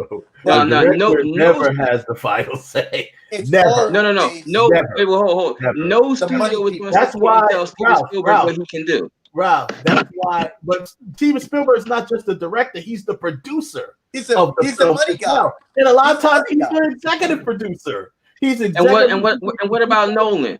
What about Nolan? No one's going to sit there and tell Nolan what to do. And there are other he's a producer as well as a director. Films. If you're the whoever producer of the film, whoever is signing Nolan's check makes the final decision. Right. Never get that twisted. Whoever's signing the director's check makes the final decision. Now, if you're signing your own check, if you're the producer, you have more of a making situation. But the director is never just the director. Director is just the director. No matter how great they are, what visionary they are, what they could do, they're not going to have final say. Ultimately, it's about who's signing the checks. That's why. This is why you end up having director's cuts. Yeah, that's what you just took the words out of my mouth. That's why the director's cut exists. Because the directors do not have final say. That's why. That's true. And I'm not. But what I even with that, what I'm just saying, like, don't leave all decision and people into the executives. Keep the filmmakers, the guy or the person, male or female, that actually directed and produced it. Let them also have some say so in what comes out. It Don't sounds just leave beautiful, Ralph, but that's not reality. That sounds and good. See, and that's why. And that is why Warner Brothers keeps going downhill. That's exactly why. I think. And you can say that what happened with MGM. Think Warner Brothers is starting to turn things around? I think they will. I think they are. I think they will going forward. You are legitimately and I'm just talking the film division. You legitimately, even if we didn't have this pandemic, with all these changes, you legitimately would not see a change in Warner Bros. For at least a minimum of 2 years. 2 years. So we brought this conversation back to the 2020, huh? It wouldn't change overnight. It would take a while. It changed overnight. What do you mean? It's already. How do you come? What are you talking about? How do you come up with 2 years? AT&T just stepped in and made huge changes over the last 6 months or 8 months of them stepping in and taking over Warner Brothers. How do you figure it's going to take 2 years when they've already been making overnight changes? Those changes, those are just cosmetic changes. They're not actually going to take change. When you actually see a difference in the product that's coming out, whether it be more money generated for at least 2 years. That's really you're not going to see that for 2 years. They already have films that's in the pipe that's ready to go. Right? Those films are done. No, I agree that, but Ralph, well, guess what? They just finalized the deal less than a year ago, and we're already getting the Snyder cut. That's a major. That's a major move right there. The Snyder, I said the theatrical, the Snyder cut to right this second is not coming to movie theaters. It's going to HBO Max. I keep saying that the theatrical, but that's a major saying the thing. film, That's a major but decision made. You know how many people right, are but waiting that for film that? decision But it's still a movie. That film decision does not affect the theatrical releases of Warner Brothers. It's going to television. Those are two different things. Pretty soon that won't be a difference. It's still a movie. It doesn't matter where it's going. No, It's still a movie. It's still a movie. It does Why? matter. It Why does does it matter? matter. Why? Because Warner Brothers makes movies. They make movies for television. They make movies for theatrical releases. So they could go and put on a bomb ass movie that they can make a movie and put it onto streaming or put it onto ABC or NBC or whatever. It doesn't have anything to do with the theatrical division of Warner Brothers. But it's the same thing. A movie's a movie's a movie, whether you're watching it on your phone or in the. No. Wait. A movie is a movie. Yes. A movie going to theatrical and a movie going to another service, they're two separate entities. Two separate, because that same movie is now, if Warner Bros. Turn around and say, okay, we're gonna put Justice League on HBO Max. We're gonna put it there for 30 days, and then we're gonna turn it and put it onto the big screen. Then it becomes a theatrical release. Then you can sit there and say something. But for right this second, that is not part of their plan. It's plan to go to HBO Max. Same way as I can't. Through a global pandemic. That's really the reason. But I say even with the pandemic, because before the pandemic got to this point, they were already talking about doing that onto their streaming service or onto DVD or Blu-ray or something like that, so people can see it. They were not talking about putting this thing back into movie theaters. Actually, no. That's false. That was speculation. That was not that decision by the company to release the Snyder Cut didn't happen until midway through the pandemic. Everything before that point was all speculation. And Kev, wasn't that because there was a lot of fan demand for it? Yeah, exactly. There's fan demand for we want that cut. We want that Snyder cut. Wait. There's a whole bunch of fan demands for a bunch of different things. No company's gonna be able to please every single person. They said, well, we could put this thing, and they were getting ready to start the HBO Max. They went, maybe this person do it. Like I know before, the plan was possibly to put it onto Blu-ray. Where we be double dipping, like they did with the Batman vs Superman cut. The Batman vs Superman cut is the director's cut. They did not take that, unless I'm crazy. They did not put that back on the big screen. That Snyder cut on the big screen. No, they didn't. They left it on DVD, left it on Blu-ray, and even when it comes onto cable, very rarely do they ever show this Snyder cut of Batman vs Superman. They generally show. Actually, they do. It's on Amazon because I bought the Snyder cut from digital. Very rarely, when it comes on television, do they show the Snyder cut? But here's the thing. The difference between that and this version of the Snyder Cut, the difference between that and this version of the movie is that of the Snyder You're breaking Cut. up there, Kev. You're breaking that up. was that movie, but with in it versus what the executives came in. Can you hear me? Not really. You're breaking up on my end. Yeah, you're good now.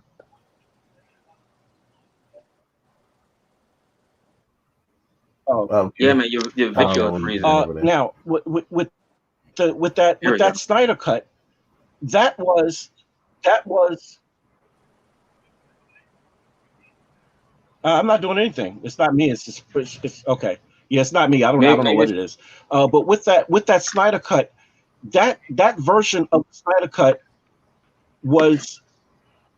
had to do with the studio coming in and stepping all over and putting stuff on the cutting room floor, again because they thought the movie was too long, again because they thought that the movie wasn't going to do what they thought it was going to do. Meanwhile, they released the director's cut on video on demand, and everybody said, oh, this is what the movie was? Oh, this movie would have been much better if they would have just left it alone. Now, here's the difference between the two. This version of the Zack Snyder movie, 80% of it or 90% of it completely different. had nothing to do with the movie that was released. It's a completely different movie. It's not even a I am not debating that fact at all. That it is a different movie. My point is that to this day right here, August 10th, 2020, the Snyder Cut of Justice League is scheduled to go to HBO Max. Yes or no? Yeah. Yes. HBO Max. Okay. Has there been any talk whatsoever of taking the Snyder Cut of Justice League and putting it back into theaters? There are no theaters. No theaters to put it in. No And even if it was, I don't think they would. Because remember, I pointed out to you the new CEO of Warner Brothers, who is the CEO of AT&T, he specifically said he's trying to take things in another direction. He's trying to take things in the communications direction because he's trying to get ahead of the curve. That's what he's trying to do. That's exactly the point. That's why I'm saying there is a difference between the two. If he said, "Hey, we're going to put this on HBO Max and then we're going to stick it on theater," then it becomes a theatrical release. So you can make all the movies that you want, right? Somebody is going to make a decision. Hey, this is going to go. Hell, this is going to go to the theaters. This is going to go to video on demand. This is going to go to How DVD. does that change whether it's a movie? It's still a movie. It doesn't matter. That's not what I ever said. I said you're right. A movie is a movie. However, you have a movie that you make. You make 3 movies and you put one on the big screen, one on video on demand, and one on DVD. They're different revenue streams. They're not all connected beyond the fact that they're simply a movie. What you put on Blu-ray has nothing to do with what's on the big screen. My point is this: when I said that I keep saying that the theatrical division, right, it's going to legitimately take them about 2 years to really reshape it into what we seem to think it should be. It's going to take them 2 years. It's not going to be overnight. You can make all the moves behind the scenes, but it's going to take, because the audience, they're going to be the one that really determines if your product that you're putting out is good or it's going to be bad. Now you already have. If we did not have this pandemic, let me finish. Wait. Even if we did not have this pandemic, you already have Warner Brothers films that were scheduled to be released, right? So all the decisions that you make won't affect the stuff that was scheduled to come out 2020. They will be stuff that's scheduled to come out 2021, 2022. That's where the 2 years comes in here at. You're not going to change the stuff that you already have scheduled. That we did. And once again, if there was no pandemic, what you had scheduled that was set to be released in 2020 are already done. They're done. All they're waiting for is the release date to put them in the theaters, right? Yeah. You're not going back and making changes to Wonder Woman 1984. You wouldn't have did it because it's already done. So whatever decisions they did. Kevin, we always know that they have reshoots, but you're not going in there to make massive changes. Right, you already have a product. Ralph, here's because I don't understand where you're going with this, but here's the thing: there is no such thing when it comes to a studio. Yes, you have things that go to television. Yes, you have things that go to whatever the case may be. You have television and you have film, but they're not really technically. And we'll just use Warner Brothers. They're not really technically divisions. If they're making a movie at Warner Brothers, they're making a movie at Warner Brothers. They just make a decision as to whether it's going to be released on television or whether it's going to be released on DVD. I'm going to say this one more time. You work at Warner Brothers. You run in Warner Brothers, and Warner Brothers makes movies. Somebody makes a decision on where the film itself is going to go. It's either going to go your three choices, either theatrical, which is that's not AMC. A choice. It's not a choice. Theatrical's not a choice right now. Not right now. Wait. All right. We're looking at the overall thing. Overall, forget it for a second. Forget about this pandemic. Forget about this pandemic. Okay. You have 3 choices right now. Either A, you're going to take your movie and you're going to have the movie go into theaters. B, you're going to take the original movie that you did and you're going to put it onto a streaming service, which means it's exclusive to the streaming service. Or C, you're going to take that movie and you're going to put it onto direct to video, DVD, Blu-ray, right? Now, when the movies come out, What the movie does on a theatrical level does not affect what it does on the Blu-ray level. Those are different mediums. That's what I'm saying. Two things. Number one, DVDs are almost extinct. Let's get that straight. Yeah. It does not matter. It is still until DVDs will almost be a thing of the past. Hold on a second. DVDs, Blu-ray, whatever kind of that, whatever physical, the physical medium. I'm not disputing that one. A thing of the past. I have students that have never seen a Blu-ray or a DVD. Never seen it. Wow. Yeah. No, ask the average 15, 16, 17, 18-year-old if they watch DVDs or Bluray. They'll be like, I'm sure they don't. Like, I'm sure they do streaming, but however, until DVDs are gone, they are still a viable revenue source for studios. How many teenagers you know watch DVDs or Blu-rays? None. I can't answer that question. I honestly can't answer that question. I can't because I'm a teacher and I teach hundreds of kids every day. None of them watch. They don't. If you say what's a Blu-ray, they'd be like, Blu-ray. Wait, what is a Blu-ray? They don't know what a Blu-ray is. They don't know what a DVD is. Is that a bird? You know why I say this? Hold on.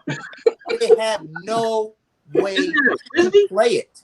Laptops don't even have a DVD player in them. They have no way of playing a DVD. Yeah, laptops don't DVDs in the laptops. I told unless they have an Xbox or a PlayStation. Yeah, exactly. And you know what? But wait. That's going to be going soon. Soon. I told you. It's always no. They're not going to have it. Point, Ralph. I'm just saying. But I understand what you just said, and that makes logical sense. However, but for right now, DVDs and Blu-rays are still around, so you just can't say, well, they don't really matter, because they actually do. They actually do. If you are, they may not. This is what Wes was talking about with being in front of the curve. You know why Mac decided to take out the DVD and the desktops? Because me and Wes had this discussion long ago. It's like, why would you take out the DVD? You can't burn a DVD, because they figured, let's get ahead of this thing before it was even irrelevant. Before DVDs was irrelevant. Because Wes probably has a stack of DVDs right now that are blank, and I have a stack of DVDs that are blank that I don't know what to do with them besides make frisbees. So the only thing that these drink coasters, they want to do, they want to be in front of the curve. They are driving where the industry is going. They're not waiting to see where the industry is going. They are driving it. But all that stuff is I am not debating any of those facts. But I'm not debating none of them. But your premise was, you debating? You said there's going to be. That's what I'm trying to figure out. There's going to be, streaming, and there's going to be DVD. Although I started the conversation by saying people are going to miss theatrical, that is good. But going to the theater will never again be what it was back in the heyday. You're absolutely right. And actually, this entire conversation, that we're having here, didn't even come from my statement. It came from actually Kevin said, "How you figure it's going to take 2 years?" And I keep trying to explain it, and y'all keep bringing up this point and this point and this point, but you're still missing what I'm saying. Is that all the changes that Warner Brothers make, they're not going to fix Warner Brothers overnight. It's going to take a matter of time. I guess what we're going to take is when you say 2 years, we're trying to see. How did you come up with 2 years? I'm gonna say this again, right? All the films that were scheduled to come out in 2020 now are done, right? You're not messing with them. The only reason you would mess with them right now is because of the pandemic. You say, hey, and actually you're not even gonna do that because you can't even bring the crews back together to make real reshoots. So let's sit there and say all the 10 movies that Warner Brothers might have had scheduled for this year are done, right? All the changes that Warner Bros. Is making won't affect anything. All the films from 2020, they'll affect stuff from 2021. The films exactly. That's what I'm saying. They will affect stuff for 2021 and 2022. Not for 2020. That's 2 years. 2 years. Okay. That's why I keep saying 2 years. Okay. Right. Okay. And I'm specifically saying the theatrical division of Warner Bros. I didn't say the television. I didn't say animated. I said the theatrical division. Because it's theatrical. I know I understand what you're talking about because. But that's what I've been saying for the last 20 minutes. That's what I've been saying for the last 20 minutes. And you guys bring up every other factor. But see, that's the thing. There is no theatrical division. They're not. Okay. Yes, every studio has different divisions for their film. They have a theatrical division. Now they're probably going to start having a streaming division, but they do. They have a theatrical division and they have a Blu-ray, DVD, what they call video on demand division. Merging, right? In some way, shape, or form.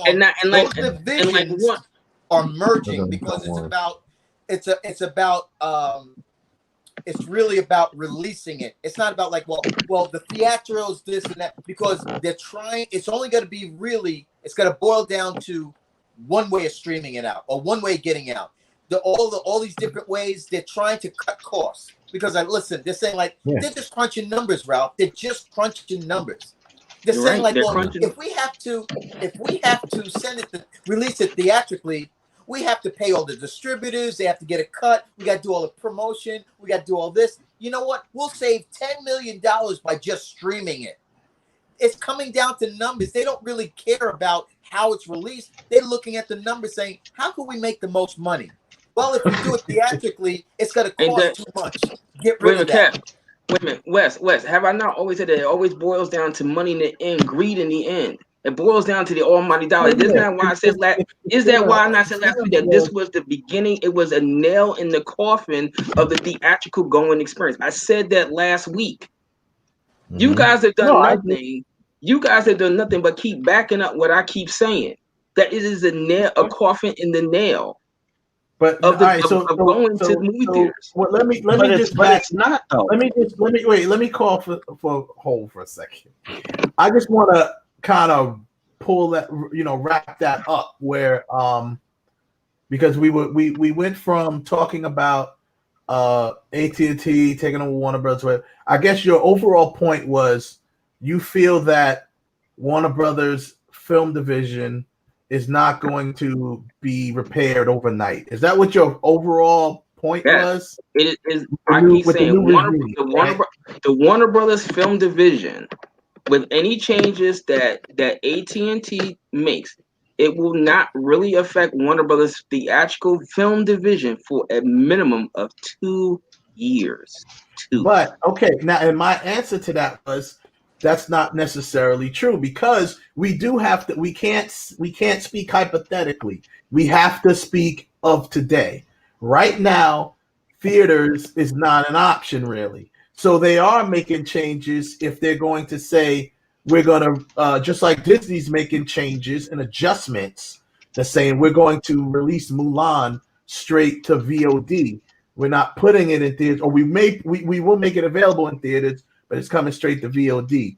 So that is making a change. So let's just say, however long it takes for the pandemic to go away completely, where people are feeling comfortable enough to go out in numbers and numbers and numbers to the theaters, they may and very much will be forced or faced with making a decision on what to do with the film. How do we release it? I can go with that as I can go with that as a very viable discussion. However, this is Warner Bros. We're talking about. I think the now with Penn, the four of us, I think we really don't have any qualms about any other movie company about how they run their company. We have never said anything about how Paramount or Disney or Universal or even MGM, Miramax, Lionsgate, how they have run their film divisions. The only company we ever had gripes about is Warner Brothers. The only one. They've dropped the ball more than anyone. Exactly. Yeah, they have dropped the ball more than anybody. But mostly in the comic book realm. Yes. I mean, the regular Mostly Warner in the Brothers comic. films. Yes. Mostly in the you comic know, book realm, yes. Mostly in the comic book. That's That's true. what, but like I said, I believe that's just them choking to the pressure of the success of Marvel in the MCU. That's why I could even go with that one as a very fair comment that might. But even with that one, once again, the change. If you just take that part, that's going to take Warner Brothers 2 years to get it done, to turn it around. It's not going to be overnight, no matter what kind of real decisions that you make, because you still got to go through the entire process of developing, staffing, filming, editing, and then release. They've It's going to already be started. They haven't started already started. I get what you're saying, Ralph. But the bottom line is they're still gonna have to make whoever is at top. It's still gonna have to make the same basic decisions, but they have to make better decisions.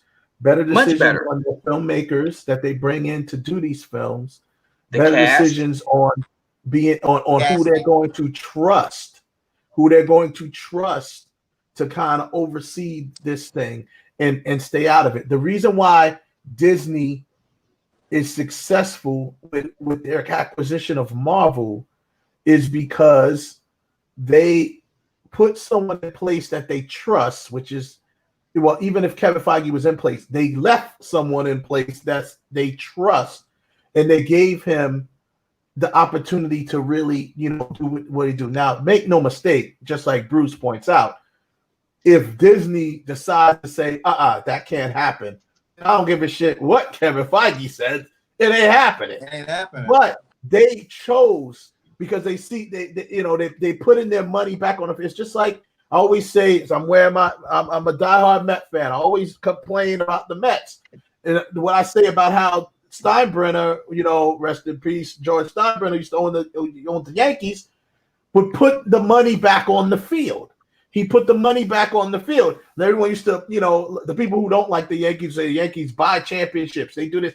But he's not buying. He's putting the money back on the field. So you're going to pay for, the fans are paying for it, right? So what Disney is doing is putting their money back on the field by saying, you know what, Kevin Feige, you've been successful. We're going to let you run with it. Because remember, at first, it's a chance. It's always a chance. It's always a chance. No one knew how Iron Man was going to do. No one knew. They had a plan set out, but no one knew if it was going to take. So as their plan started going, I mean, I'm sure they had an idea it was going to take, because you got so many fans like us, especially comic book fans, that were going to support these movies because they were, because of what they are. That is incorrect. Sorry, that's incorrect.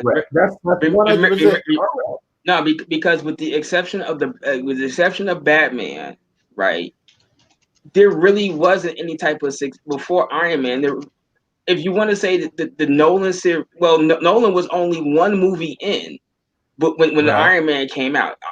Right, so then we were still coming off to think of Burton's Batman trickling down to Schumacher's Batman versus Robin, right? And then you had the Superman reboot, Superman Returns, which critically people thought was a disaster. I don't think it was really that bad, but it was too much of a homage to the Christopher Reeve films. So nobody was really sinking money into making comic book adaptations, at least a comic book cartoon adaptations. You had the other ones like Road to Perdition that were comic books, but they were more like graphic novels. You didn't really sink stuff in it like you had Iron Man because it evolved, I guess a lot of people thought they were campy. Don't forget, it evolved, but somebody had to say. What changed? Do you know what changed comic book films? What's the film?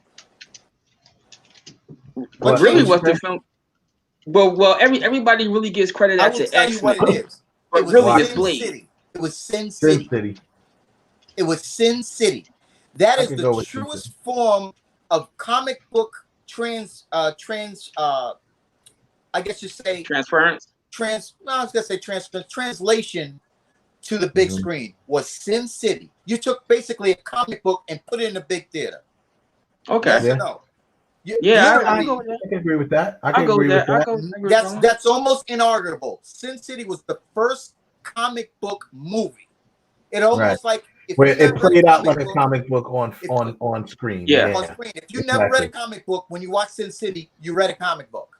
Yeah, I go with that. I'll go with that one. Yes. So what's happening is there's been Warner Brothers has been slow to evolve. They had the same old model that they said, let's just keep going. And Marvel was like, nah, let's go this way. Yes. Let's be true to the comic book. Let's give fans, like Wes saying, put the money back in the films. Because in the long run, we'll be better for it. Warner gambled and said, like, nah, let's not do that. Let's not put the money in the film because we'll save more. Now they realize we kind of fucked up. We kind of messed up. Let's not do that. Let's put the money in the film. That's been the biggest problem. But once again, who made that decision? The executives. Well, they're going to. But they're the ones who make that decision. decision. The executives at Marvel made the same decisions, and they just made better decisions. They made the better decision.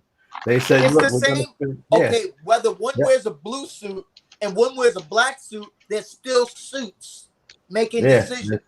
Making decisions. At the end of the day, wait, hold on. Time. I'm sitting here. I'm sitting here right now. I have WWE on. They're actually showing a trailer for the New Mutants. It says here it's supposed to come out August 28th. Come out where? In the theater. That's what now. In theaters. Yeah. Supposedly. That's what it said. You know that's not gonna happen. That's the old trailer. Ain't gonna happen. That's not happening. Oh wait. August 28th. Like I said, I'm not gonna believe I saw New Mutants till I see the end credits rolling. That's when I'm gonna believe I really saw New Mutants. It's been delayed for what, 2 years now? Did it say New Mutants is being. I could answer that. I'm sorry, Bruce. I don't mean to cut you off. No, New Mutants is actually coming to video. Is actually coming to video on demand on the 28th. It's going to be released in the theaters and on video on demand at the same time. Okay. And that's coming directly from Disney.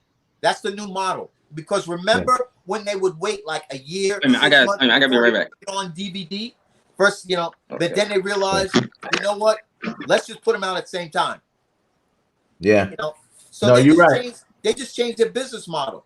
It's like, what? Just release everything. Just put it out there. Put it in a theater. That's just the way it's gonna have to be now. Like I said, until further notice, they're gonna have to adjust until the pandemic is completely gone. This is going to be the new business model. And I know how long that's gonna take to we don't get know. back to that's normal. why the whole thing is you really can't go wrong if you already plan. Because first of all, it all starts with the movie, right? You got to make the movie regardless. How it's distributed, you can, of course, you'll plan how you're going to distribute. Let's just say for now, it's like, hey, we need to be ahead of the game to be prepared to release these things, that's video on demand where people can watch it. But don't forget. Now look, because it's critical. 3 months, 6 months, and I'll tell you why. They have to stay in front of the curve. Why? From a business model, all these big major airlines. Now you're going to tell me their business model is so close. They play so close to the vest that in 3 months they've gone bankrupt. They're out of business. So think about that. So if you have airlines, major airlines that's been in business for 40, 50, 60 years, gone bankrupt because of COVID. They've been bankrupt. What do you think is going on in with these theatrical releases and everything? Don't you think they have to think like, okay, let's get ahead of this? So Ralph, you're saying like 2 years. They may say like, we can't survive 2 years waiting for a theatrical release. Let's get ahead of this and go stream. Yeah, you are absolutely right. They very well may say that, but they haven't said it now. I can only base my thoughts on what is going on now, not what they should do or the speculation or what we all can surmise. But don't forget, every month is millions and billions of dollars. But that is everybody. Billions. But that's every coming. I was just, matter of fact, last week I was coming back from upstate New York, I stopped to get me a burger in Kearney, New Jersey, right? Because it was a Burger King. I was deciding to get a burger. Across street from the Burger King was a Modell's. They had a big old sign saying going out of business. Going out of business. Modell's, right? Modell's is owned by the Modell company that owns the Baltimore Ravens, but they're going out of business. Why?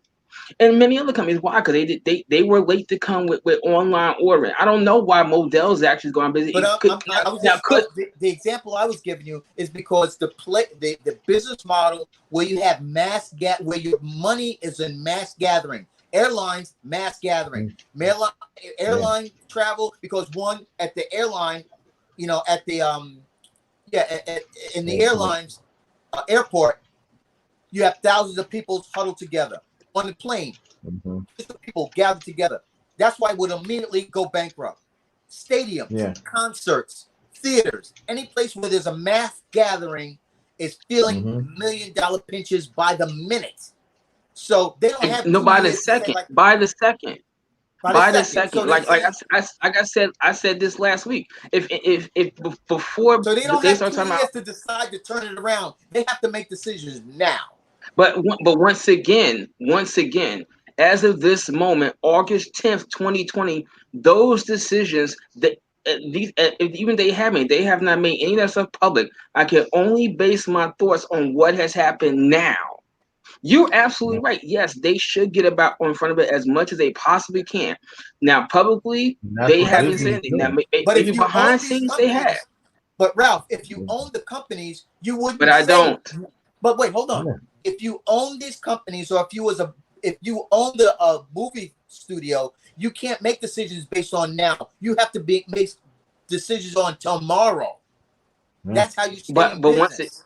You're absolutely right. But I don't. Well, we can only make decisions based on now. No, because don't no. forget, That is no. That is not what I said. What I said was that I can only base my thoughts on what is going on now. Yes. If a movie company, let me rephrase that. If a movie company has these kind of thoughts and they have not made it public, I can't sit here and speculate what they should do. We have our thoughts, but until someone there says, "Hey, this is what we got to do," then I can't come up with a thought on what hasn't been doing. Well, the only thing I was doing is giving you a perspective of those suits that wait a minute. I'm gonna tell you this. When I was younger, right, my second job, I worked in a video store in East Orange, right. My video store was right down the street from a company called Palmer's, right. We put Palmer's out of business, and then directly across from us we had Blockbusters, right. Now Blockbusters was able, in VHS times, they were able to guarantee, we'll have Hellboy come out. We'll have 90 copies. This is a guaranteed rental, no matter what day of the week you come in, what time of day, right? Now, we couldn't do stuff like that. So we had to come up with our own plans of how do we stay competitive, not only because we were in the neighborhood, but our store, right? We came up with other ideas to keep people coming in. We didn't wait to see what Blockbuster was going to do. We had to come up with it. So, but when we came up with the ideas, we made them known. Like really, my store, the store I was the first store that I ever heard of that started to rent video games. We started to rent the old Nintendo SES games. We started renting them before it hit. No, my store went out of business. And I'm telling you, you know what actually killed the video store I used to work in, beyond the fact that I was not there no more, really, was DVD. DVD is what killed that business, because the owner of the store was slow to make the conversions from VHS to DVD, and by the time he realized it was too late for him. Done. That's what did that. So I understand your perspective. You got to get out ahead of the thing. I understand that one. Years ahead. But right. But me, But me, I do not sit on the board of Warner Brothers. I do not sit on the board of Paramount. I do not sit on the board of any media conglomerate, whether it's in film, TV, music. I don't. So I can't speculate. We have ideas of what we possibly could do, how you can get around this, how you should get a jump on it. But the four of us here, at the end of the day, we have no say so on how someone else runs that company. Right, but we can only speculate what you should do. Your initial premise was that your concern It's going to take was 2 that, years. Hold on. Your original premise was you were concerned that the executives would have too much power and not let the director be more in control with the final product. Yes or no? That was your original premise. Mm-hmm. Remember? No, my original premise was this. What I was adjusting to was that what I said they didn't have too much was that's power, why I kept saying I'm going to hold back to find out. Is that no? That is not what I said. What I kept saying, that's what I said. That's why I was going to hold up to find out who I said. What I was adjusting to was that Warner Bros. Placing people in there that were not movie guys, that didn't have any idea how to run the movie business, and then all you would do was repeat the same cycles that you already have been doing. That was, and then I said, wait a minute, because I said, wait a minute, let me take a minute and see who's replacing who to see if they have any kind of film background. And Wes said that the one person is that he does. So I said, okay. Now then I said that any changes that Warner Bros. Makes to the theatrical division is realistically speaking going to take you about 2 years to get done. And I'm even basing that one on that one. When the conversion, I see what you're saying. You're talking about as far as new stuff and stuff like that going forward. It's not going to be able to turn around. It's going to take a couple of years for them to turn. I get what you're saying with it. What I want to do is, immediately. What I want to do is also, before we wrap up, I'm gonna make sure we go into run down some of these nominations. But I'm going back on some of the comments here, just on the movie experience. And Nikita says, "I can't because I'm not trying to give up that theater experience." As she says, some movies need to be on the big screen. That was my first comment. That's the one thing that that's the first thing that Bruce almost came in saying. Some things need to be on the screen.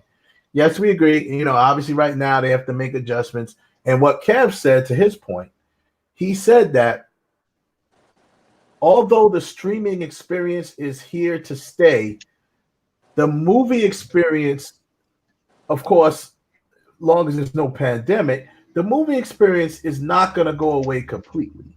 That's true. It is going to change, obviously, because, think about it. They started changing the movie experience even within the last few years because for the same reasons. You got to make it more of an experience. But don't forget, Wes, also, sorry to cut you off. I know you're wrapping up. But don't forget this. Look at the evolution in the home theater. Yeah. They have 50, 60, 70-inch screens now, so they're almost mirroring that theatrical experience at home. Yep. And people know that. Yep. The industry knows that. So they're saying, you know what? They are kind of getting that theatrical experience. If you're sitting 10 feet from a 70-inch LCD screen, 4K screen, you're almost, and with surround sound, and you know what home theaters look like now. Yeah, you're almost getting that theatrical experience, and that's why they don't have a problem streaming it right to home. Yeah, you are. You definitely are. They even making the recliners more. Those recliners now are more accessible, and more. We know how Kev loves those recliners. Yeah, exactly. Exactly. My last point.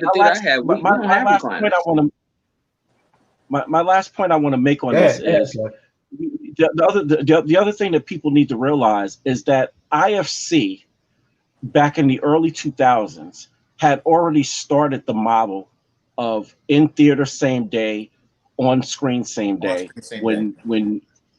with Optimum on demand, or with the cable with Cablevisions on demand, and with pay-per-view. Well, not really pay-per-view, but with video on demand. They pretty much started. It really did start with IFC, with movies being in theaters at the same time that they were on paper on video on demand. So Kev, you know who made that decision? Some little accountant in the room crunching numbers. Said, hey guys, you know what? If we release these at the same time, we'll save $7.3 million a month.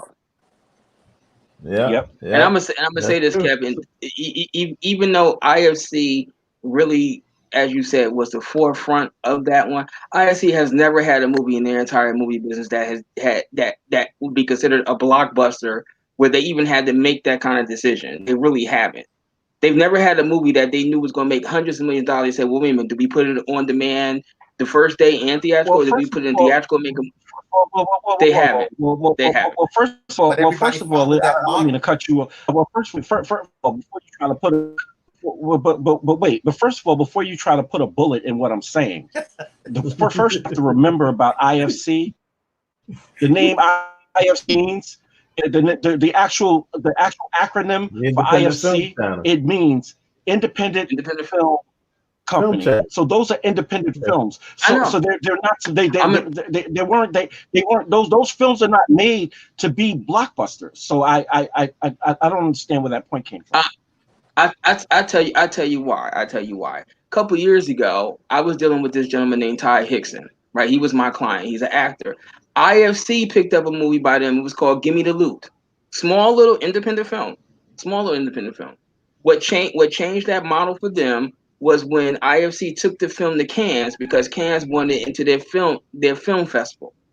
And then what changed it was getting a 5-star review in Variety, two glowing write-ups in Entertainment Weekly, where they put it into the it list for the weekend, right? So there's models started changing, and then I'm always going back and forth with IFC films about when they're going to release the film.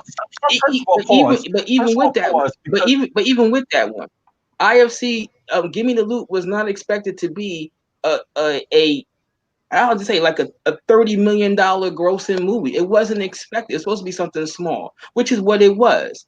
But what I'm saying is that IFC has never had a movie in their inventory or repertoire that had the potential to make hundreds of millions of dollars. They've never had to face what that are you decision. Talking about? That's not the first film. That's not the first film that IFC has had at Cannes or any other of the film festivals.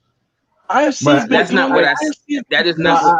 I know where you're going. Once again, that's not what I said.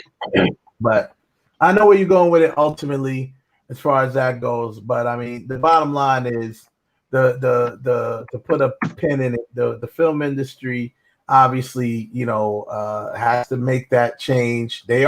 Disney is probably, I'm sure there's a lot of other ones that's making the same decisions. They just haven't come out and said it. Disney, because in this day and age, whoever says it first did it first, even if they didn't do it first. Even if they didn't. Even if they did, they did. Disney probably like, yeah, we're doing this. So what I want to do, guys, is I just want to bring in I'm a screen share real quick because I just want to run down.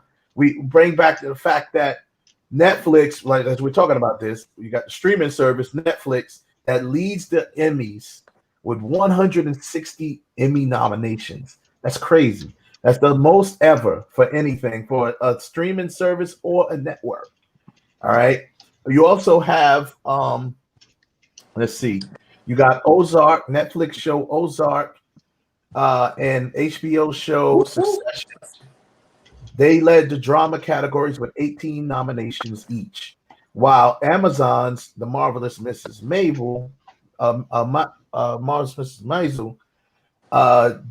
dominated the comedy side with 20 nods, and HBO's Watchmen landed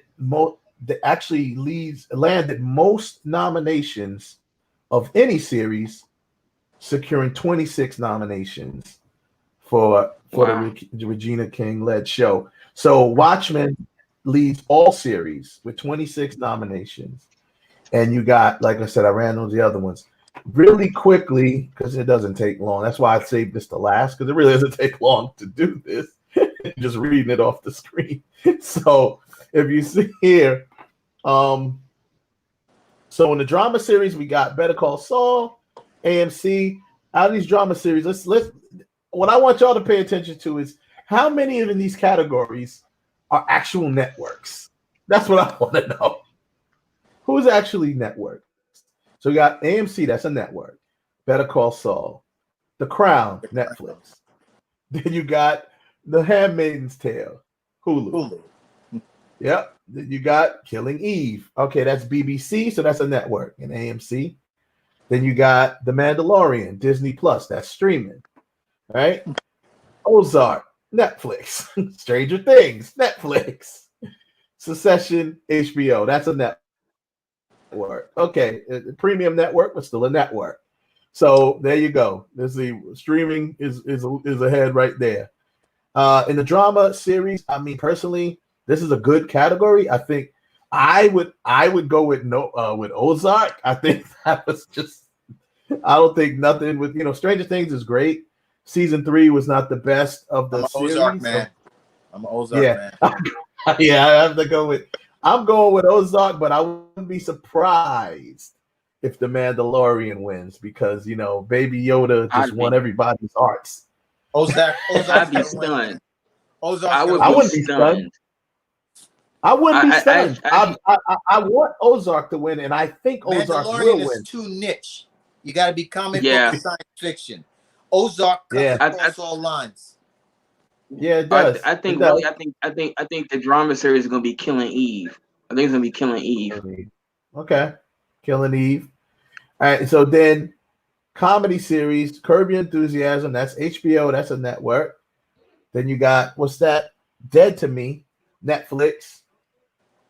The Good Place is NBC. Oh my God, we see a network, an actual big network. NBC makes their pokes their head in. All right. Insecure, HBO. Then you have what? The Comiskey Method, which is Netflix. Marvelous Mrs. Maisel again, or Marvelous Mrs. Maisel. Amazon Prime. What is that? Schitt's Creek. Pop TV. Is that really what that is? That's network. Not shit. It's shit. Schitt's Creek. Schitt's Creek. It is. No, it's supposed to pronounce shit. I think it's 2 T's. I think it's 2 T's or something. It is 2 T's. It's a H. It's a C. It is 2 T's. Yeah, that's his name, right? It's a double entendre. Yeah, it's a double pronounced entendre. The name's a double entendre. It's a real name. That's a real person's name. Shit. I understand that it's a real name, Schmitz. Kev, but that's a double entendre on the title is a double entendre. That is a known. Oh, the title. I get what you're saying. Yeah. It's a known, saying. So, and then you got what is that? Oh, What We Do in the Shadows. That's a funny ass show on FX. What We Do in the Shadows. All right, cool. So it looks like the comedy series got more networks. The networks kind of came back with the comedy series. Limited series. This is all, except for HBO, this is all streaming. You got Hulu, Netflix, and HBO. So, lead actor in a drama series. This is interesting. How many of these are actually networks? So you got Jason Bateman, who, he's there's one network. Yeah, This Is Us. That's NBC, right? There you go. Yeah, then you got The Morning Show. That's on Apple, right? It's not on Apple TV. I think so. Sure. Yeah, that's Apple Show. Yeah. That another streaming. Brian Cox, Succession. Yep. Pose. What's Pose on? Netflix. Is that on a network? Pose comes on FX. That comes on FX. Oh, is it? Okay, so that's a network then. Okay, so they got 2 in there. You got This Is Us and Pose. Lead actress in a drama series. You got The Morning Show again, which is on Apple TV. They done threw their hat in the ring now. Apple. They're here to stay. The Crown. Yeah, they're here to stay. The Crown on Netflix. Killing Eve. That's a network. Ozark's on Netflix. Killing Eve. So there's 2 people from Killing Eve. Okay, so the networks are trying to keep their. But I mean, so far the only networks I'm seeing are like premium channels, and you got FX in there. I haven't seen ABC yet. I haven't seen CBS. I haven't seen none of these, that category, that one, the best actress in the drama. I'm sorry, that's Zendaya's to lose. That's hers. That's hers to lose for Euphoria. That's hers to lose. Just you might as well, after that last episode, you might as well just walk over her house and give it to her right now. because I mean, the last 15 minutes of that series, I mean, you're literally gonna sit there and cry. I don't care who you are. It's like, damn.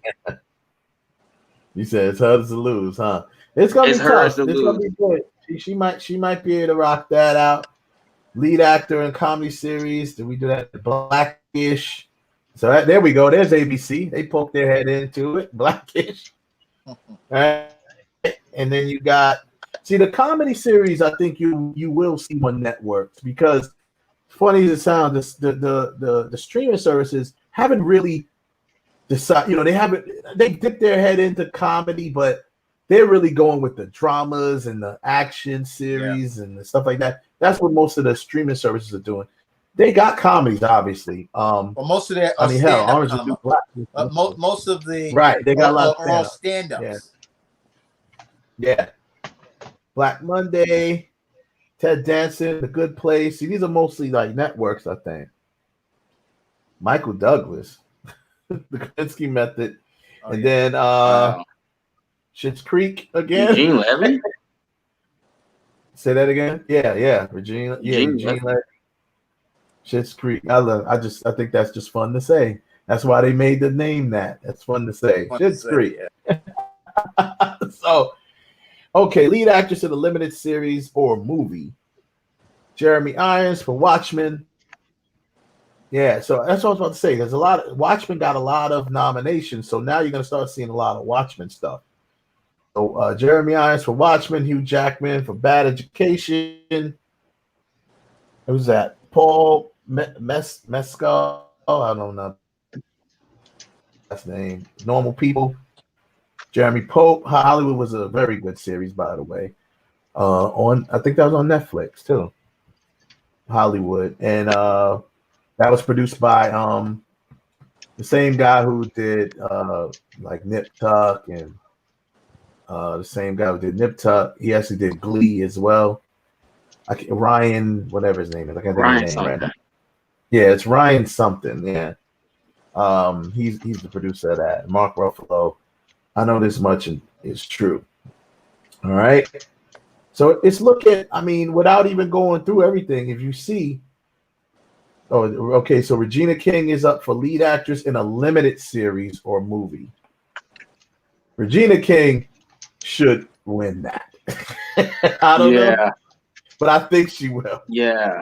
I believe Carrie, you've had your time with Scandal. You ain't getting this one. I'm sorry. Carrie, your time's up. You do. I mean, although she's a very good actress. You did great, but let's move on. Yeah, it's time to move on. Actually, if you guys,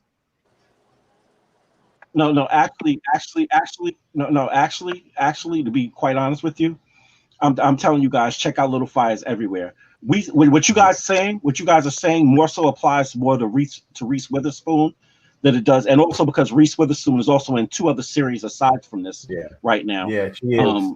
That also got some of her series also got snubbed. But Kerry Washington did the damn thing in this. So I wouldn't be surprised. It never comes down to who's better. Yeah. Sometimes that's really true. They try to kind of spread the wealth. So if you keep winning, they're like, you know what, she deserves it, but we got to spread the wealth because now everybody wants to be more politically correct and spread the wealth and all that other stuff, you know. Yeah. And plus, Scandal hasn't won anything for a while too. Well, Scandal ain't on the air anymore. Not on the air anymore. Regina King is probably gonna get there because, like, well, damn, she just won an Oscar. Like, we look stupid not giving her an Emmy. I mean, frankly. Mm-hmm. Yeah, that's true. Like I said, I mean, and that's why when I made that comment, I said, of course, that's no knock on Kerry Walsh. I'm sure she did her thing. There's a lot of these actors. There's a lot of good actors in these categories, you know, and but I believe that, you know, first of all, with Watchmen having that many nominations, Jesus Christ, I didn't even know they had that many. I think a lot of them's going to come in, you know, well, they got character, voiceovers, and screenplays and all other stuff. What else? What other? I haven't seen that many watch. It's funny. It doesn't seem like since we've been going down this list, I haven't seen been like you would think Watchmen is in every category. The way that it got so many nominations, and I haven't seen that. You know, you have to go to you actually if you go to the Academy, if you go to the Emmy site, and there's a PDF, and if you open up that PDF that gives you the complete that's the complete listing of the award show. You'll see all the categories that Watchmen was actually and I'm noticing as you're saying that, Kev, I'm noticing that they're also getting multiple nominations in certain categories. Certain areas, exactly. Yeah. In supporting actor, they got 3 nominations just in that. And they got one. There's and they have one where where they would talk about the one for cinematography. They have two episodes that are in there for cinematography. Out of the 5, they have 2. Okay. Wow. I mean, it was a great series. So I mean, it is what it is. But anywho, yeah. I mean, as we go, I'm not obviously going down the list line by line, but the bottom line is this is proof that the streaming services are here to stay, and all of these networks are thinking we got to get with the program, man. No pun intended. Get with the program because it's time, man. And I have to say, as a independent filmmaker, I said this at the top of the show. Actually, it's good to be an independent filmmaker because the streaming, services, which is still considered web series, technically, it levels the playing field. It levels the playing field. Technically, streaming services are considered web series. That's the technically that's what they are, because you need the internet to see these things. You can't just turn on TV and watch Netflix. You have to have an internet connection to have net. So if you have by the technical term, if you need an internet connection to watch a particular network, it is a web series. It's a web series. It's not just streaming is kind of making its own thing now, but by technical terms, all of these things that we ran down with these Netflix and all that stuff next to them, they're web series. That's what they are. So if you're a filmmaker and that don't motivate you, what's going to motivate you? We have web series outnumbering broadcast television in the Emmys. So it's a great day to be alive and a filmmaker. So on that note, we're gonna wrap the show up on at least online. Then we'll wrap it up back at Blog Talk. But Bruce, just thanks a lot for joining us in our conversation. Thank you guys. I enjoyed the conversation, Ralph. I appreciate you, man. Enjoyed it. Yes, sir. Wes, you're a good moderator. You're doing your thing, bro. I appreciate you. A lot of times, man. I don't get involved. I just watch you guys. You're hilarious. Yeah. But I figured I'd hop in on this one because it's just you moderate very well. I think what you guys have to add and what you have to say is very timely and it's very significant. So I'm sure your audience will appreciate Ralph's contributions, Kev's as always, and your moderation. So keep up the good work, guys. I appreciate you, Bruce. Make sure when we we do the other show, there's a couple of shows that I was going to mention the topic tonight, but it wasn't appropriate with what we're doing. But I do have a show. We're going to do a show going forward. We want to talk about, because just recently in the news, Joni Smollett, she had mentioned about being since she made a statement that said she can't remember since the age of 12. Since the age of 12, she can't remember where she was not sexually harassed on set.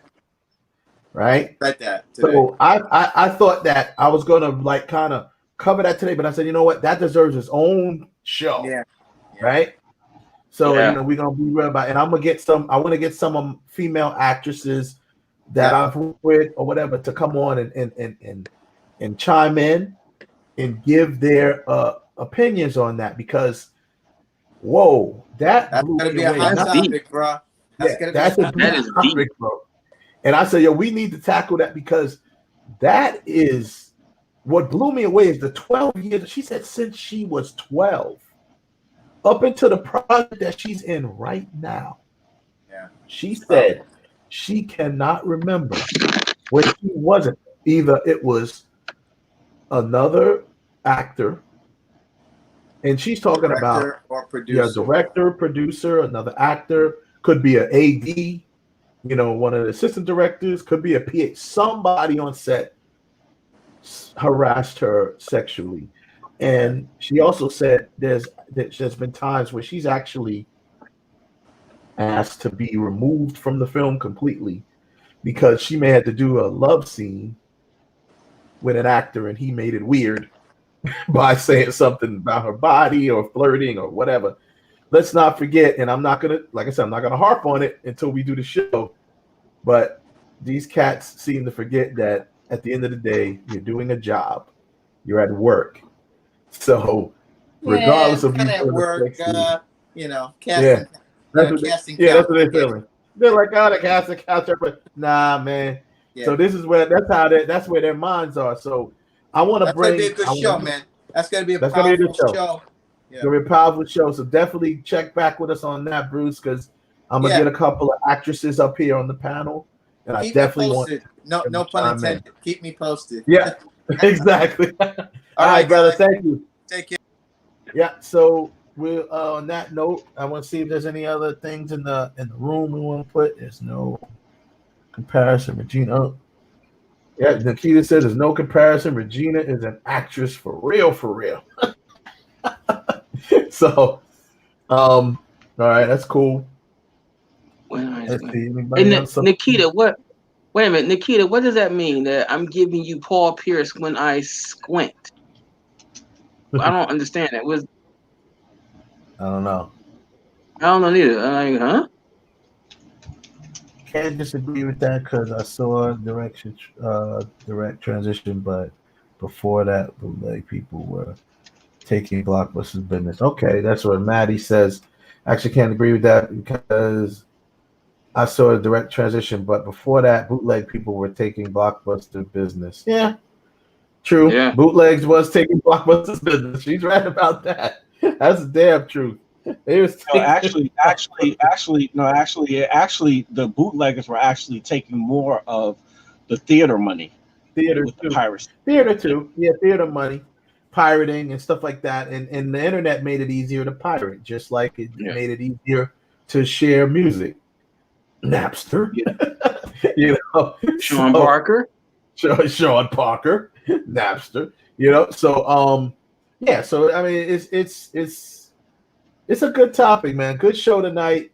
We, as usual, we like to thank everybody that came into the chat room, the people that did, leave some comments, the ones that didn't. We're gonna close out here on the internet. We'll go back to Blog Talk and close that out and be done for the night. Shout out to my ace, Ayana Williams. She, been checking in. She was listening. She was sending me text messages and stuff. Of course, Maddie and Nikita. What was that? Shay Million. She's out, but it's all good. We appreciate the heavy hitters always coming through. Shout out. Definitely shout out to Heaven Hollywood. Y'all come back when we get this show together. Maybe, hopefully, I'm trying to set it up. If not next week, the week after. We know coming up on Sunday for the director's cut, we're gonna be talking about on Sunday for the director's cut. We're gonna be talking about the upcoming DC fandom conference that's coming up. And that's gonna be a whole nother thing. I mean, that's we get our nerd on Sunday talking about comic book stuff. The DC fandom conference is going to be coming that next weekend, and you're going to be seeing all the stuff that Warner Brothers DC has lined up. You know, all the comic book movies. I think we're going to see another trailer from Wonder Woman in 1984 or 1985. I don't know what it is.